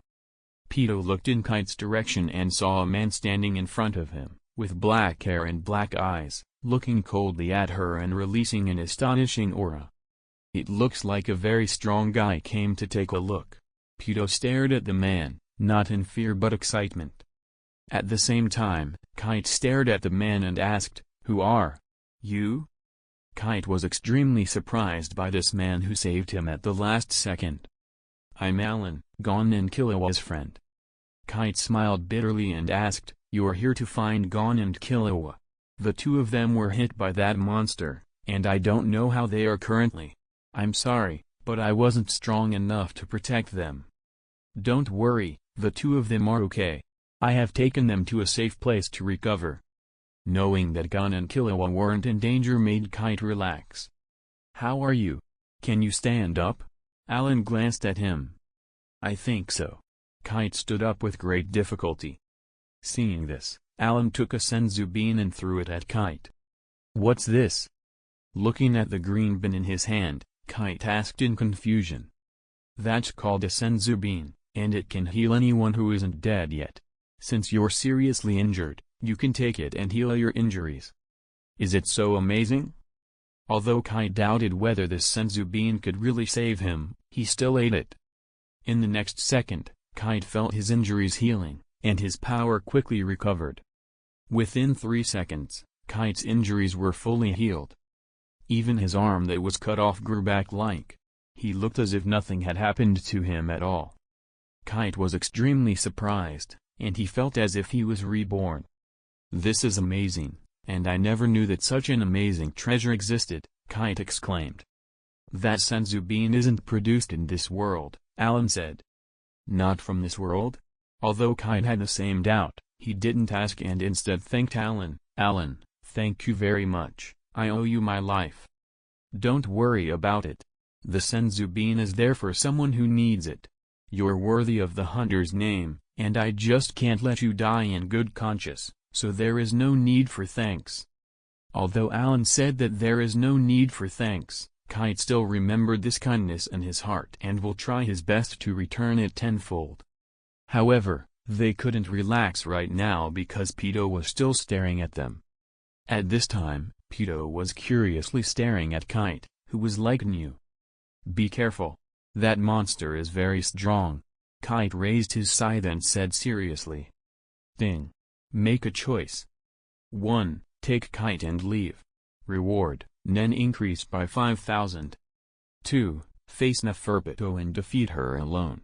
Reward, Shinro Tensei. 3. Join hand with Kite and defeat Neferpito. Reward, Senzu Bean X1. Without any hesitation, Allan picked the second choice. He looked at Kite and said, "Kite, you can go back and take care of Gon and Killua. I will take care of her." "What?" Kite was taken aback and asked, "Are you serious?" Allan nodded, "Of course, I will be enough to deal with her." Kite didn't seem to agree. "Allan, although you are very strong, you're probably not strong enough to take this monster alone. But if we join hand, we can deal with it." Allan smiled. "Indeed, if we talk about Nen alone, then both of us can't compare with her, but you should remember that Nen isn't everything in a fight. I'm confident that I can defeat her, so don't worry." Seeing Allan so confident, Kite didn't say much else about this. "Okay, take care. I'm going to find Gon and Killua," Kite said. "Go ahead." Allan nodded. "Meow. Do you want to leave? It's not that easy." Seeing Kite was about to leave, Pedo immediately attacked him. At this moment, Allan also moved, and his aura skyrocketed. The monstrous aura made both Kite and Pedo stop in their track. After the initial shock, Pedo directly retreated and created some distance between herself and Allan while Kite looked at Allan in surprise and shock. Although Hoshoku Haki can't cause damage to Pedo, it can make her reevaluate Allan's threat level. This guy is very strong. Seeing Pedo not moving anymore, Allan turned to Kite and said, "Go on, find Gon and Killua. I believe she won't try to stop you again." Kite nodded and looked at Allan deeply before rushing away quickly. He wasn't worried anymore because that aura Allan exuded caught the monster's attention, and other than Allan, nothing existed for her right now. Therefore, he can leave without worrying about Pedo attacking him. Kite was also deeply shocked by Allan's aura, as he had never felt such an amazing aura before. Pedo was looking at Allan without paying attention to Kite. In her eyes, Allan was a dangerous existence that could threaten her. If Allan weren't killed here, he would be an existence that can threaten all Chimera ants and even the Ant King. Therefore, Pedo decided to kill Allan and eliminate the threat this dangerous human posed to her race and king. Allan looked at Pedo without any worry, and he seemed relaxed even. Meow. Finally, Pedo took the initiative to attack Allan, and at the same time, Allan launched his counterattack. Under the night sky, Allan and Pedo collided, creating massive shockwaves that destroyed their surroundings. Saru. Allan suddenly appeared in front of Pedo. Armament, hardening. With the jet black fist, Allan slammed Pedo. Boom. Although Pedo defended herself well, she was still sent flying. You're very strong, meow. Pedo felt the mighty power Allan had, and the latter's threat level increased even more. Pedo jumped and rushed toward Allan quickly, waving her claws repeatedly. With her racial talent, she had an advantage in close combat. However, even though Allan was a human, he wasn't behind her in power. Allan only used Saru, armament hockey, and observation hockey till now. He didn't use neither the other Rakushiki techniques nor the ice fruit. The armament hockey can already be content with Pedo's power, while observation hockey can track her movement and predict her attacks. Then he would use Saru to dodge and attack accordingly. Pedo was extremely strong indeed because, while Allan was using all those techniques, she was only relying on herself. This human is too strong. After a fierce battle, Pedo was getting annoyed as she didn't gain the advantage even once when fighting Allan. The battle between Allan and Pedo made all living creatures in a radius of 10 kilometers shiver in fright. Allan knew that relying only on those 3 techniques, and he wouldn't be able to win against Pedo. After all, she was the strongest of the king's guards and the first one to be born. She had speed, power, and a superior battle instinct. So, it was almost impossible for him to win without using any other power. If this goes on, neither of us will win, Allan said. Yes, meow. You're really strong. Pedo stared at Allan with piercing eyes. Then, I will get a little more serious, be ready, Allan laughed. You still didn't use your full power? Seeing Allan's confident face, Pedo was a little afraid now. Ice time. TN, at a cool pose. Suddenly, icy cold air spread from Allan's palm and covered the surrounding area. In an instant, Pedo was frozen and turned into ice sculpture. In addition to Pedo, 500 meters froze, with Allan being at the center. Although Allan successfully froze Pedo in seconds, he knew that such a monster like her wouldn't be so easily defeated. Sure enough, after 2 seconds, the frozen Pedo broke free with a bang, and the ice surrounding her shattered. She instantly jumped away to create some distance from Allan and looked at him warily. Allan knew that she felt a great threat from the cautious look in her eyes. Ice Age. Allan raised his hands, and the surroundings started freezing, and the temperature dropped sharply. Allan was an ice person, so he wasn't afraid of cold. Furthermore, fighting in such an environment is advantageous for him. But Pedo wasn't the same, and such a harsh environment would cause her great disadvantage. Although she was a monster with a strong body, the cold would slow her reflexes and create advantages for Allan. Allan looked around and said, "This will be your burial place. Meow. Try if you can." After saying this, Pedo bent down, and her claws touched the ground before jumping quickly, shattering the ice under her feet. Allan didn't panic while facing the aggressive attack from Pedo. Instead of a hard thick wall of ice instantly condensed in front of him, blocking Pedo. Boom. Pedo waved her claws at the wall and tore it down, and continued forward toward Allan. Allan waited for a bit, and at the critical moment when he was about to get hit, he used Moonwalk and stepped into the air, dodging Pito's attack. Pito posted for a second before once again starting her attacks. She was extremely fast, but in front of someone like Allan, who had observation haki, her speed was nothing. She could only rely on her physical strength to try and gain an advantage against Allan, but the latter already knew this and wasn't worried. His own body was strong, maybe even stronger than Pito, and while she had stronger Nen, Allan's control and precision were far superior. Allan had many techniques, but he didn't plan on using them. Instead, he decided to deal with Pito using only the ice fruit. After dodging for a while, Allan suddenly disappeared from Pito's eyes. She stood in place and suddenly looked at the sky. Currently, Allan was standing 100 meters in the air above Pito using Moonwalk. Even though Pito had great eyesight, she couldn't see Allan clearly from such a distance, not to mention attacking him. She wouldn't be able to reach him at all, even if she tried. Allan was superior in the air since Pito couldn't reach him there. Pito was helpless and could only stay on guard. After a few seconds, an extremely cold wind came from above. Pito could see a giant ice ball, close to 80 meters in size, like a meteorite coming down from the sky. Meow. Pito frowned, and cold sweat covered her back. Even seeing the size of the ice ball alone can give anyone a shock. She looked at ice ball seriously and knew she couldn't escape. She grinned and let out a roar, and then she opened her claws. The muscle on her body started swelling and then up to face it head-on. The huge ice ball directly blocked Pito's escape route, and with a blink of an eye, the ice ball fell on the ground. Cracks filled the ground, and a huge pit covered in ice replaced the frozen forest. Did she die? In the air, Allan stared at the pit below and wondered. He was sure that even if she didn't die from this, she should be seriously injured. After using observation haki, Allan quickly found Pito inside the pit. She was tattered, her hair was disheveled, but she wasn't dead.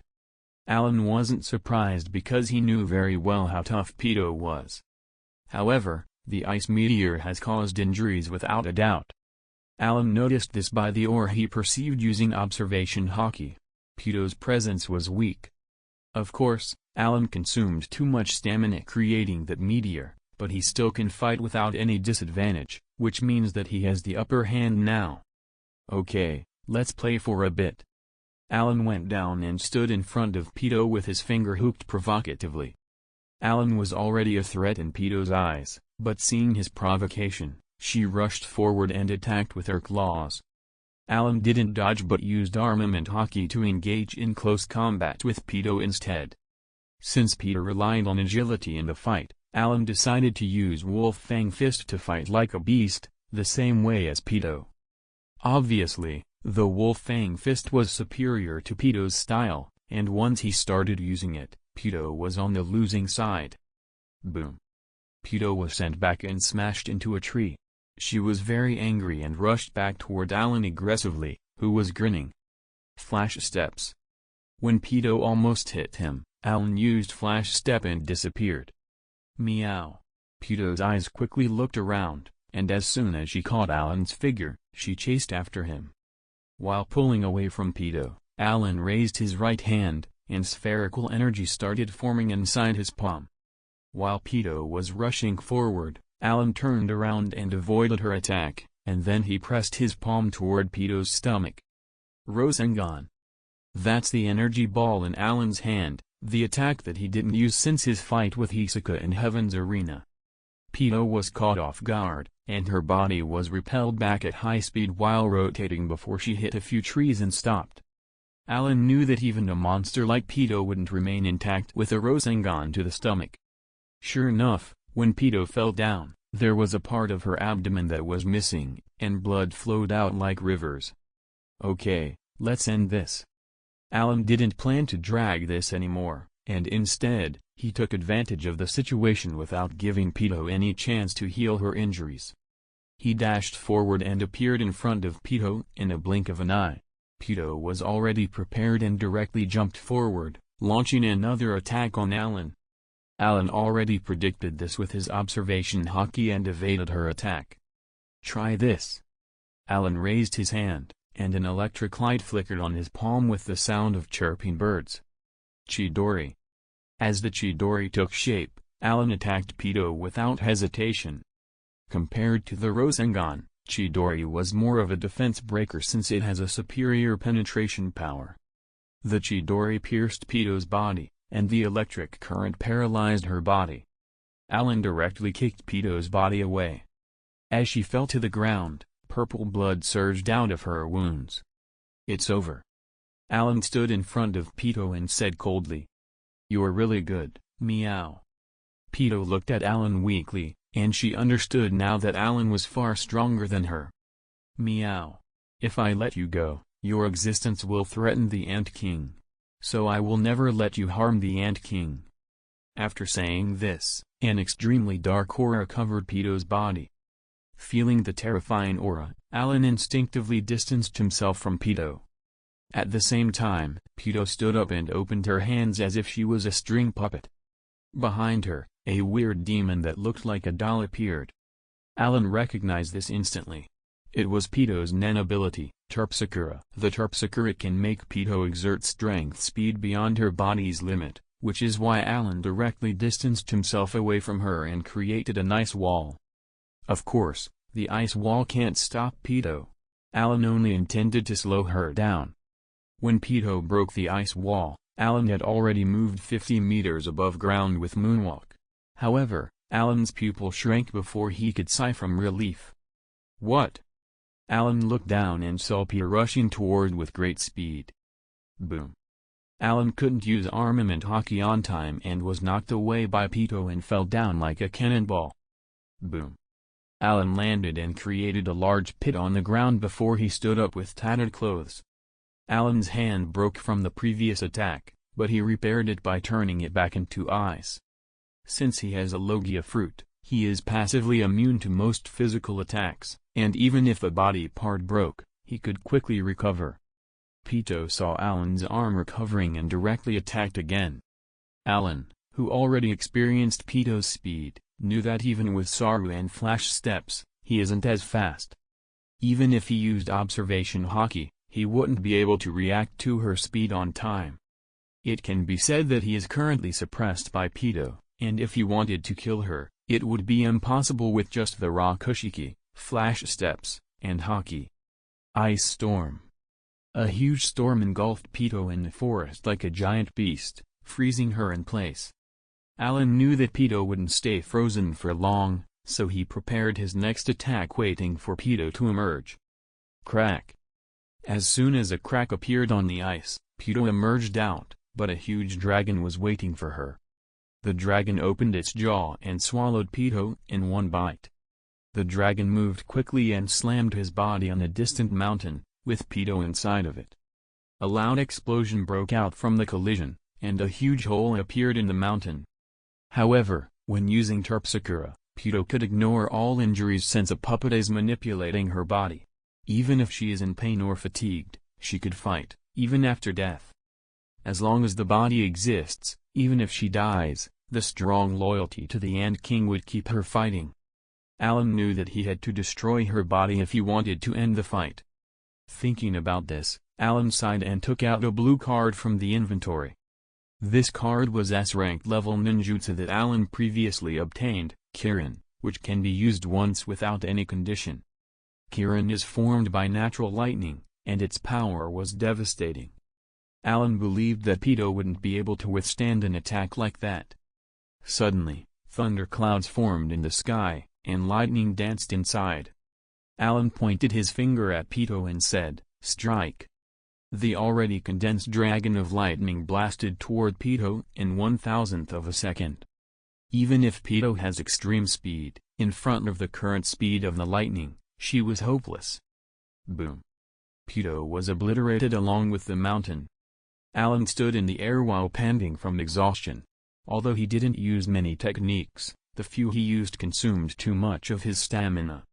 He directly used observation haki to make sure that Pito died and finally breathed a sigh of relief when he couldn't sense her anymore. Pito was killed by Kirin, and he further confirmed this by the puddle of purple blood on the ground. Was her entire body destroyed by the Kirin? Seeing the pool of blood, Allan couldn't help sighing. Although he didn't have any grudge against Peto, she was an enemy of the entire human race, and as a human, he felt an obligation to get rid of the danger she posed. Ding! You successfully killed Peto and received the reward Shinra-tensei. After killing Peto, the system's voice echoed in Allan's head. Shinra-tensei was different from a shockwave attack. This technique can repel all attacks, and it can be used to attack as well. It is a powerful attack that combines powerful defense and offense. If fully charged, it could destroy a town easily. But it has its shortcomings, and the most obvious is the inability to continuously use it, as it needs a period of time to be used again. If it is to flick something small, like a stone around, then the cooldown is negligible. If it is to knock an ordinary person up, it takes 1 second, and so on. The other shortcoming is when encountering something that can't be repelled. When that happens, he will be the one sent away instead. In other words, he needs to judge whether he can repel his target or not before he uses this technique, but Allan was greatly satisfied nonetheless. Now that he killed Peto, he can be considered to have broken the Ant King's right arm and made the Chimera Ants suffer great losses. Allan had no obligation to report to the Hunter Association about what he did, so he will let them handle the rest for now. Fighting Peto consumed too much of Allan's stamina, and he had to use the only remaining Senzu bean to recover. Allan returned to the NGL's embassy to leave the NGL and return to the outside world after receiving the items he left there. Outside, Kite, Gon, and Killua were sitting under a tree with their eyes closed. When Allan came out, the three of them opened their eyes and greeted him. "Allan!" Gon exclaimed excitedly. Killua was also happy seeing Allan, while Kite breathed a sigh of relief and said, "It's great that you're okay." Allan smiled, "Are you all okay?" "Well, we recovered fine," Gon and Killua replied. The two of them were severely injured by Peto previously, and although Allan saved them, they weren't fully recovered. Now that they rested for a few hours, they are almost completely fine. It was apparent how superior their natural healing factor was. Even Allan was slightly surprised. "By the way, Allan, where is that monster?" After talking for a bit, Kite asked seriously. Allan knew that Kite was wary of Peto and couldn't help asking. Seeing his serious look, he could tell that this guy probably will have a phobia of cats in the future. If that monster can't be dealt with, it may come out from the NGL, and all humans would suffer. That's why we must deal with it. I have notified the Hunter Association and passed the news about the Chimera Ants to Chairman Netero. I believe that President Netero will send someone here in a few days. Hearing this, Allan shrugged and said, "I already dealt with that cat." What? Kite's eyes widened hearing Allan's reply, as he couldn't believe this. Killua and Gon weren't surprised because they had witnessed Allan's strength already and knew that he was very strong. Gon said, "Kite, Allan is very strong. It's not strange that he can beat that monster." "Yes, although that monster is quite strong, Allan is more of a monster compared to it," Killua said. Hearing this, Kite took a deep breath and asked, "How did you defeat it? Did you really kill it?" Allan nodded and smiled. "Well, there isn't even a corpse left, as it was completely obliterated, so don't worry about it running away and harming humans." Kite stayed silent for a while. He said in relief, "That's great." Allan patted Gon and Killua and said, "Okay, since this matter is solved and there is nothing else to do here, let's leave." Gon and Killua nodded without saying anything. "You leave first, and I want to stay and wait for Chairman Netero." Hearing Kite's words, Allan asked, "Do you still want to go in?" Kite nodded. "I'm a hunter investigating biology. I'm interested in those ants inside the NGL." Hearing this, Allan patted Kite's shoulder and said, "Well, you can stay and wait, Netero and the others." "Kite, remember, if you need help, contact us," Gon said. "Well, I know, but I don't think I should bother you anymore because Chairman Netero might personally lead this time. and Chairman Netero is more of a monster than the ants, Kite said with confidence, obviously very confident in Netero's strength. Allan smiled. It's undeniable that Old Man Netero is really good. Oh? Kite looked puzzled at Allan. You also know Chairman Netero? Well, I fought against him before, Allan said. What, you fought against Chairman Netero? Kite asked in surprise. Just for fun, Allan said. Chairman Netero is indeed a martial artist who looks for a strong foe and enjoys a good fight, but only a few can interest him, and only fewer can fight him. Kite implied that Allan is very strong. Since you can defeat a monster like that cat, it means that your fight with Chairman Netero was quite the battle, Kite said. Allan smiled before he remembered something and said, by the way, even though I dealt with Neferpito, don't take them lightly as there are even stronger monsters there. Neferpito? Kite thought for a bit, then asked, isn't that the cat monster's name? Allan nodded. Kite then asked, you said that there are stronger monsters. What do you mean? At least 2 monsters on the same level as Neferpito will be born amongst the ants, and their king will be born soon. The king is even stronger than Neferpito and will rule all of them, but I can only estimate that he will appear in half a month to a month. Kite's face was gloomy as he asked, are you sure? Allan nodded, yes, but I can't say exactly when it will happen, but be careful of everything. I see. Thank you for your help and advice, Kite said. Allan took Gon and Killua and left after bidding farewell to Kite. The next day, Netero brought 10 hunters with him to the NGL and met with Kite.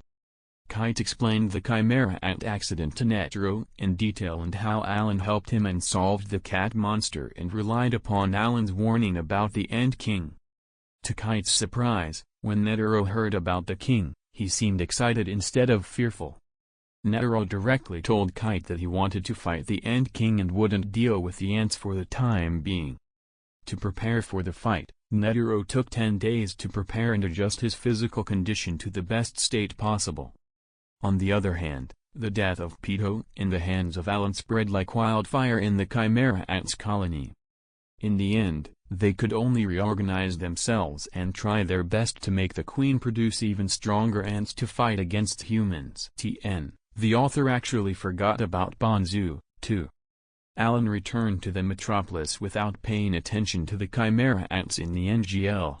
Gon and Killua realized how weak they were compared to a monster like Pito.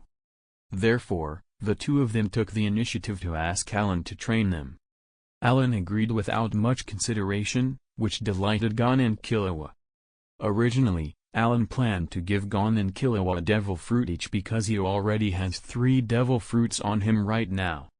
The rubber fruit, fleur fruit, and the zoan 3-headed dog fruit. As long as they eat those fruits, Gon and Killua will become stronger. However, considering Gon and Killua's nen abilities, Allan decided not to give them devil fruits. He decided to help them develop their own nen abilities further. For example, Gon's nen ability is Jjanken, so Allan suggested that Gon should increase the Jjanken further.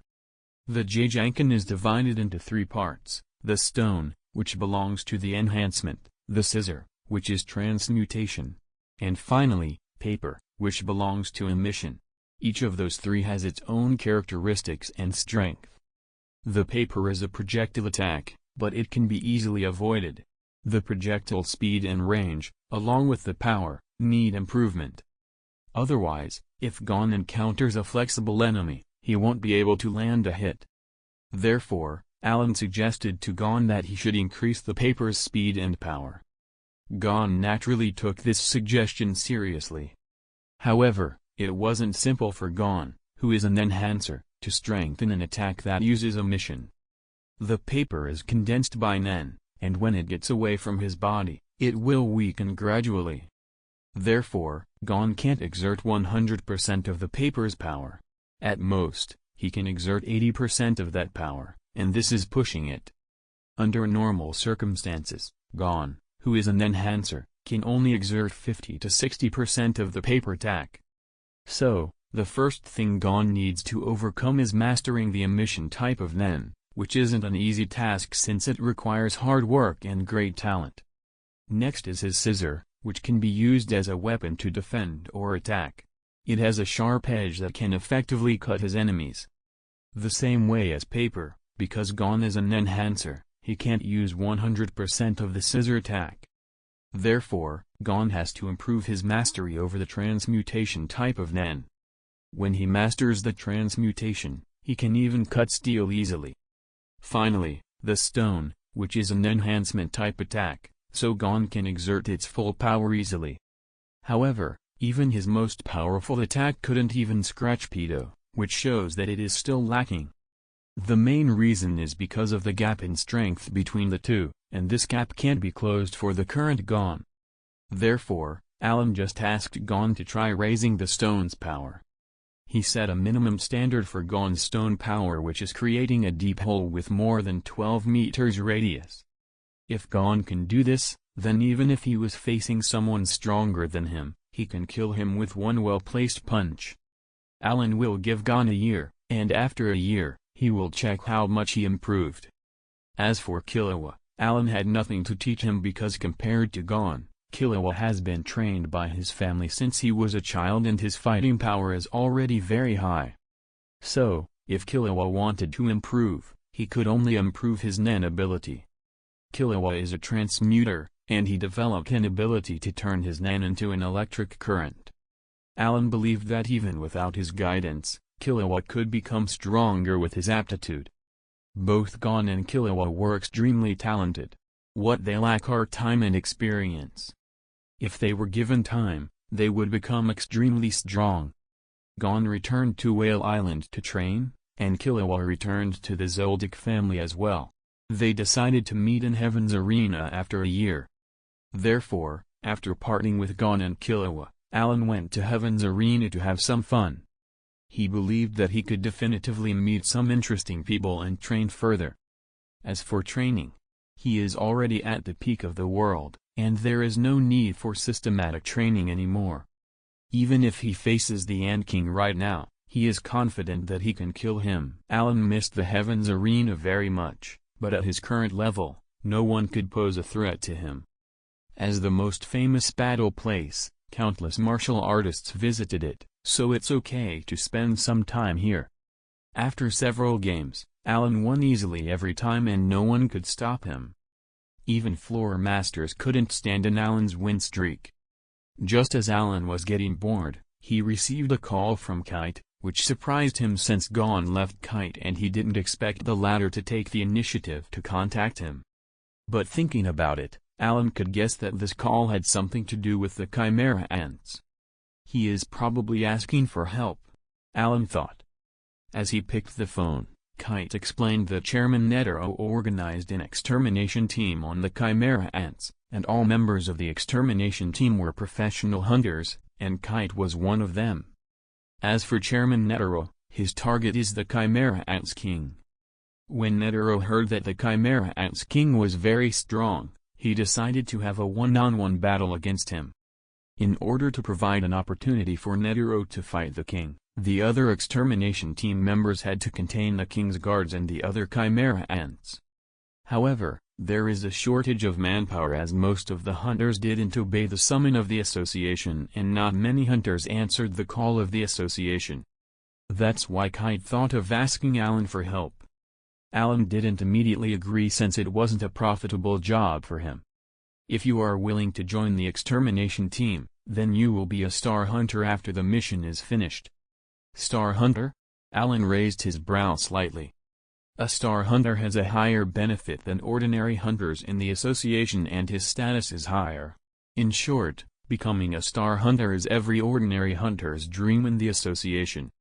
Hearing Kite's words, Allan still didn't agree directly, but suddenly, he heard the system's notification echo in his head. Ding. Make a choice. 1. Accept Kite's request and join the Hunter's extermination team. Reward, 12 Payun Palm style. Allan's eyes shone as he read the name of the reward. Payun Palm was a set of good martial arts used by Bujingun. This move was erratic, elusive, and powerful. Payun Plam also uses a unique set of movement skills called Cloud Trace Phantom. Although Allan possesses a decent number of skills, he didn't have a set of martial arts. The reward of the Payun Palm style is composed of 12 moves. After thinking for a bit, Allan accepted Kite's request and decided to join the Hunter's extermination team and go to the NGL. 2 days later, Allan arrived at the border of the NGL, and after going through the formalities, he officially entered the NGL. This was Allan's second time here, but he didn't feel any special feelings. If he had something to say, it would be that this place is very beautiful. Soon after entering the NGL, Allan saw Kite, with another 2 people. One of them was a burly man carrying a big pipe. The other was wearing glasses and looked gentle. Those 2 are Nav and Morel Macaronesi from the Hunter Association. We are the members of the extermination team. Allan nodded. Even without Kite's introduction, he knew Nav and Morel. By the way, where's Chairman Netero? Allan asked. Chairman is getting ready before the birth of the Ant King. Kite explained. To be honest, Netero was strong, but Allan knew that he wasn't the Ant King's opponent. Of course, defeating and killing the Ant King is a different matter. Netero should have already placed poor man's Rose in his heart. Once he can't defeat the Ant King, Netero will stop his own heart and die together with the Ant King. Poor man's Rose had super radiation that even the Ant King can't bear. Allan, how are Gon and Killua? Kite couldn't help asking. Allan simply told Kite that both of them are going through some special training without revealing much. At this moment, Morel said, Allan, I heard that you killed a monster-level chimera ant earlier. Faced with the gazes from Morel and Nav, Allan glanced at Kite, who should have been the one who told them before he shrugged and said, I did, but... I heard that Kite said that the monster you killed is one of the king's guards, right? Morel asked again. Well, as far as I know, it was. Allan nodded. Well, please forgive me, but can you tell us the specifications of this matter? Nav asked in a suspicious tone. What do you mean? Allan asked. Why do you know that there is 3 king's guard? The chimera ants are numbered in the tens of thousands, right? How can you tell how many monsters there are? Isn't it something only they should know? Also, you said there is a king that will be born in the chimera ants, and this king is the most powerful, stronger than even the 3 guards. I want to ask as a human, why do you know so much about the chimera ants? Faced with Nav's questions, Allan shrugged and said, sorry, I can't explain, and I'm too lazy to explain even if I can. Nav didn't expect such an answer from Allan. In the end, he snorted in displeasure at Allan's attitude.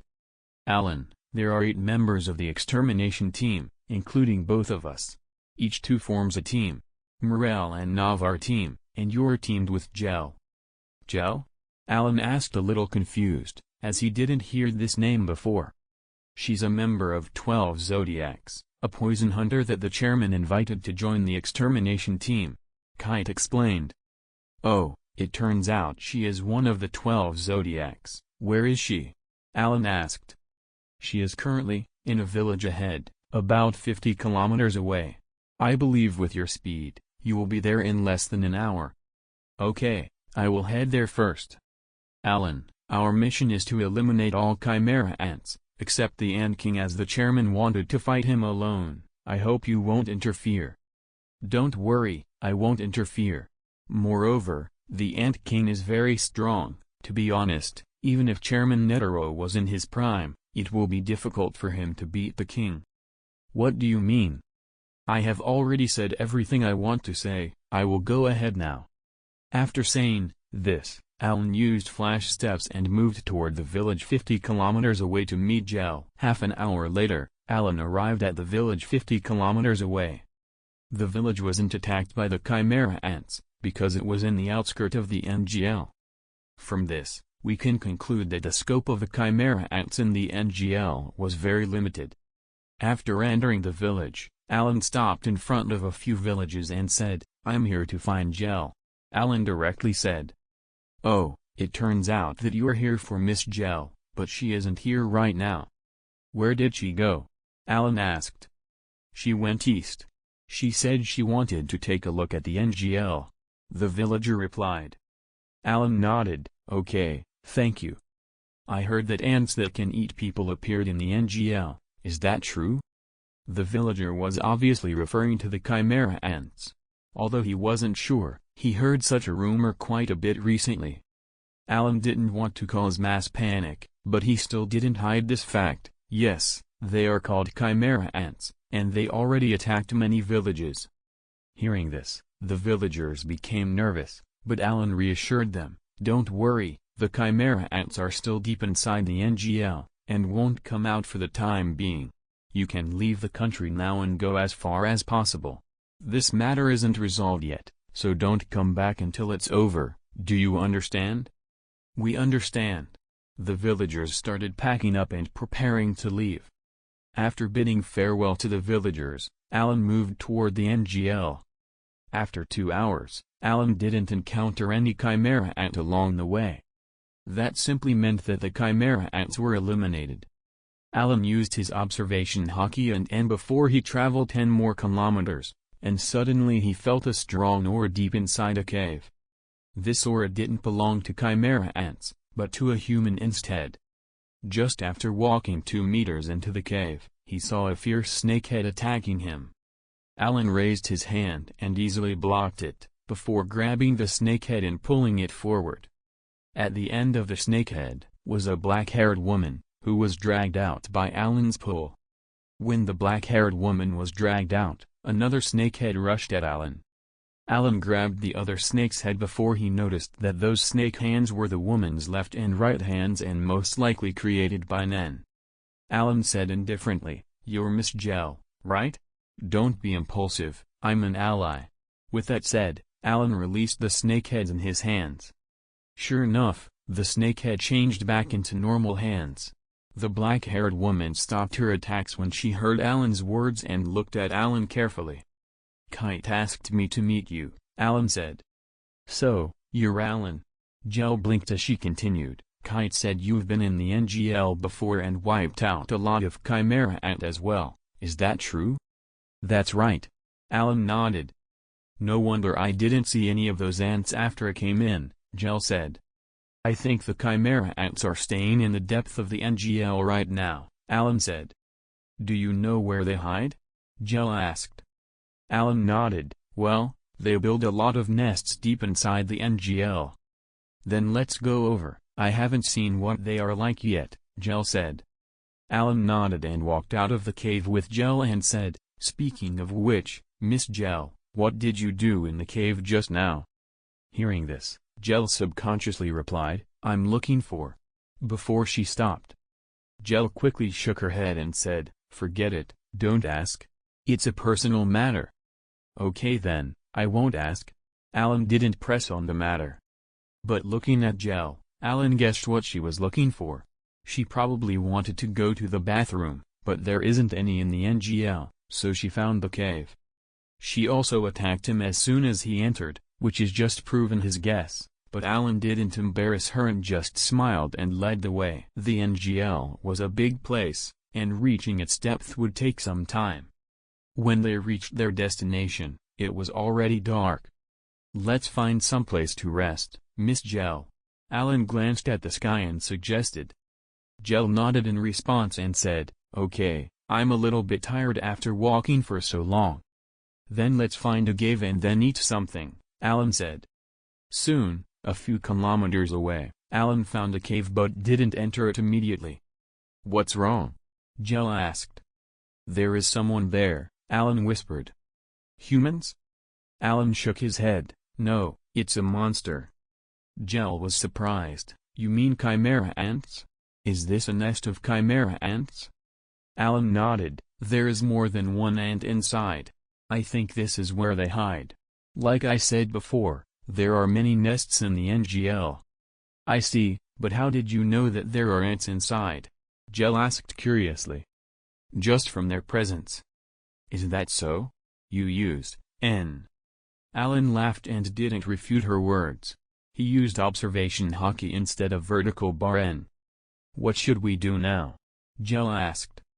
Allan smiled and said, We are here on behalf of the Hunters Association, so our task is to eliminate those. We're heading inside. Jell nodded and glanced at Allan with admiration. There is only a few professional hunter who is as responsible as you are. Let's go, let's go. Allan raised his head and jumped into the cave first. Jell quickly followed suit and easily entered the cave. As soon as they got in, they found several chimera ants. Take this. Jell immediately launched her snake hands and solved the ants in the blink of an eye.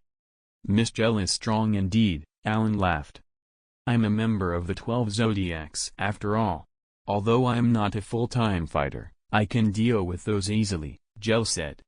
Allan agreed with her without saying anything. At this time, an angry voice roared, "Despicable humans, you dare break into my territory." Allan looked at the angry chimera ant and judging from its aura, this is a squadron leader level. The division leader himself was a little surprised by seeing humans here because a human would have been eaten before reaching this place. But in the next second, his face was filled with greed as he said, "I'm very hungry, so let me fill my stomach with both of you. Humans are my favorite food." Hearing this, Jell snorted coldly, "It's really ugly, let me deal with it quickly." When she said this, Jell's hands turned into snakes and attacked the squadron leader. The commander is called Alligator because he had an alligator's head and was 2 meters tall. The snakes bit Alligator quickly, but Jell's expression changed slightly. What? She saw that the snake's fangs couldn't pierce through the alligator's armor. His skin is too thick, Jell said. Humph, I'm invulnerable amongst the squadron leaders. A human can't break through my armor. Alligator said proudly. Jell snorted coldly and said, "Although I can't break through your armor, I can do another kind of attack, right?" "What are you talking about?" Alligator felt something wrong and in the next second, his face changed. "What's wrong with me? What's going on?" Alligator was surprised to find the part that was bitten previously was paralyzed. "I'm a poison hunter, all of my attacks are highly toxic. You were bitten by my snakes previously, so the poison penetrated your skin and mixed with your blood already. You will feel your body slowly turning numb until your blood completely coagulate." "What?" Alligator widened his eyes when he heard Jell's words and became angry. "What are you talking about? I'm a squadron leader, how can mere poison affect me?" A powerful aura radiated from the alligator and used the air pressure to contain the poison. "I'm free again, and I don't feel numb anymore. Although this made me use some of my power, I still have enough to kill you too." "Damn it, he can still do that, is he a monster?" Jell's expression turned serious. She had to admit, the chimera ant in front of her was strong. The poison she used can take down 10 elephants. At this moment, Allan said, "Miss Jell, let me deal with this small character." "Are you sure?" Jell asked. Allan nodded. "How dare you say that I'm a small character? Damn it, I will make you regret your words." Allan dodged the alligator's attack then used Payun Palm. The first attack flows like water and renders the enemy defenseless. The alligator was beaten to the ground, however, his armor was indeed very strong, as Allan couldn't kill him in a second. However, the several palms he threw already crushed the viscera of the alligator. Armament, hardening. On the final blow, Allan directly used Haki and punched the alligator's head. Seeing Allan killing the alligator in seconds, Jell looked at him with surprise and the admiration couldn't be concealed from her face. After resting for one night inside the cave, Allan and Jell continued to attack other nests. At the same time, Kite, Morel, and the other members of the extermination team acted in a group of 2 each in a different direction. This plan was simple but effective. The chimera ants were trapped and couldn't escape from any direction, destroying many nests and chimera ants. In less than 2 days, more than 4,000 chimera ants were killed and 130 nests were destroyed. The hunters' extermination team was unstoppable as they defeated the chimera ants. After many chimera ants died, the squadron leaders decided to take action and formed a group to fight back. Except for Allan and Jell, The other hunters were facing a crisis. However, fortunately, they are first-rate nen users with rich combat experience. Even so, it was a hard fight, because there are many chimera ants beside the squadron leaders, which are there just to exhaust the hunters and make it easier for the leaders. Therefore, if Kite and the others don't do their best, they will die. As for Alana and Gel, they didn't face any problem at all. With Allan's overwhelming strength, no ant can stop him from moving forward. Allan, I didn't expect you to be so strong at such a young age. After seeing Allan fighting the ants several times, Gel admired him. Haha, I'm not that great, Allan replied modestly. The strong can always attract the admiration of others. Although Gel was one of the 12 zodiacs, she wasn't as strong as Allan. Especially after seeing those squadron leaders, she realized that if she wasn't with Allan, her situation would have been very different. At this moment, Gel's expression changed as she saw an arrow moving quickly toward her. Allan reached out quickly and grabbed the arrow. However, it wasn't an arrow, but a rather hard feather. Where is it? Gel immediately became vigilant but didn't sense anyone close. Above. Allan sneered coldly. In the next second, a large number of feather-like arrows shot down from the air toward Gel and Allan. Allan snorted coldly and waved his hand, creating an ice wall blocking the feathers. It was the first time that Gel saw Allan use the power of the ice fruit and was surprised. This is ice? Yes, this is also one of my abilities. Allan said, I can create ice at will. Amazing, Gel said in admiration. She found that Allan was becoming more and more mysterious and she didn't know how much she still didn't know. 30 meters above them, something black was floating in the air, looking down on them. It looked like a crow and had a pair of large black wings growing from behind it.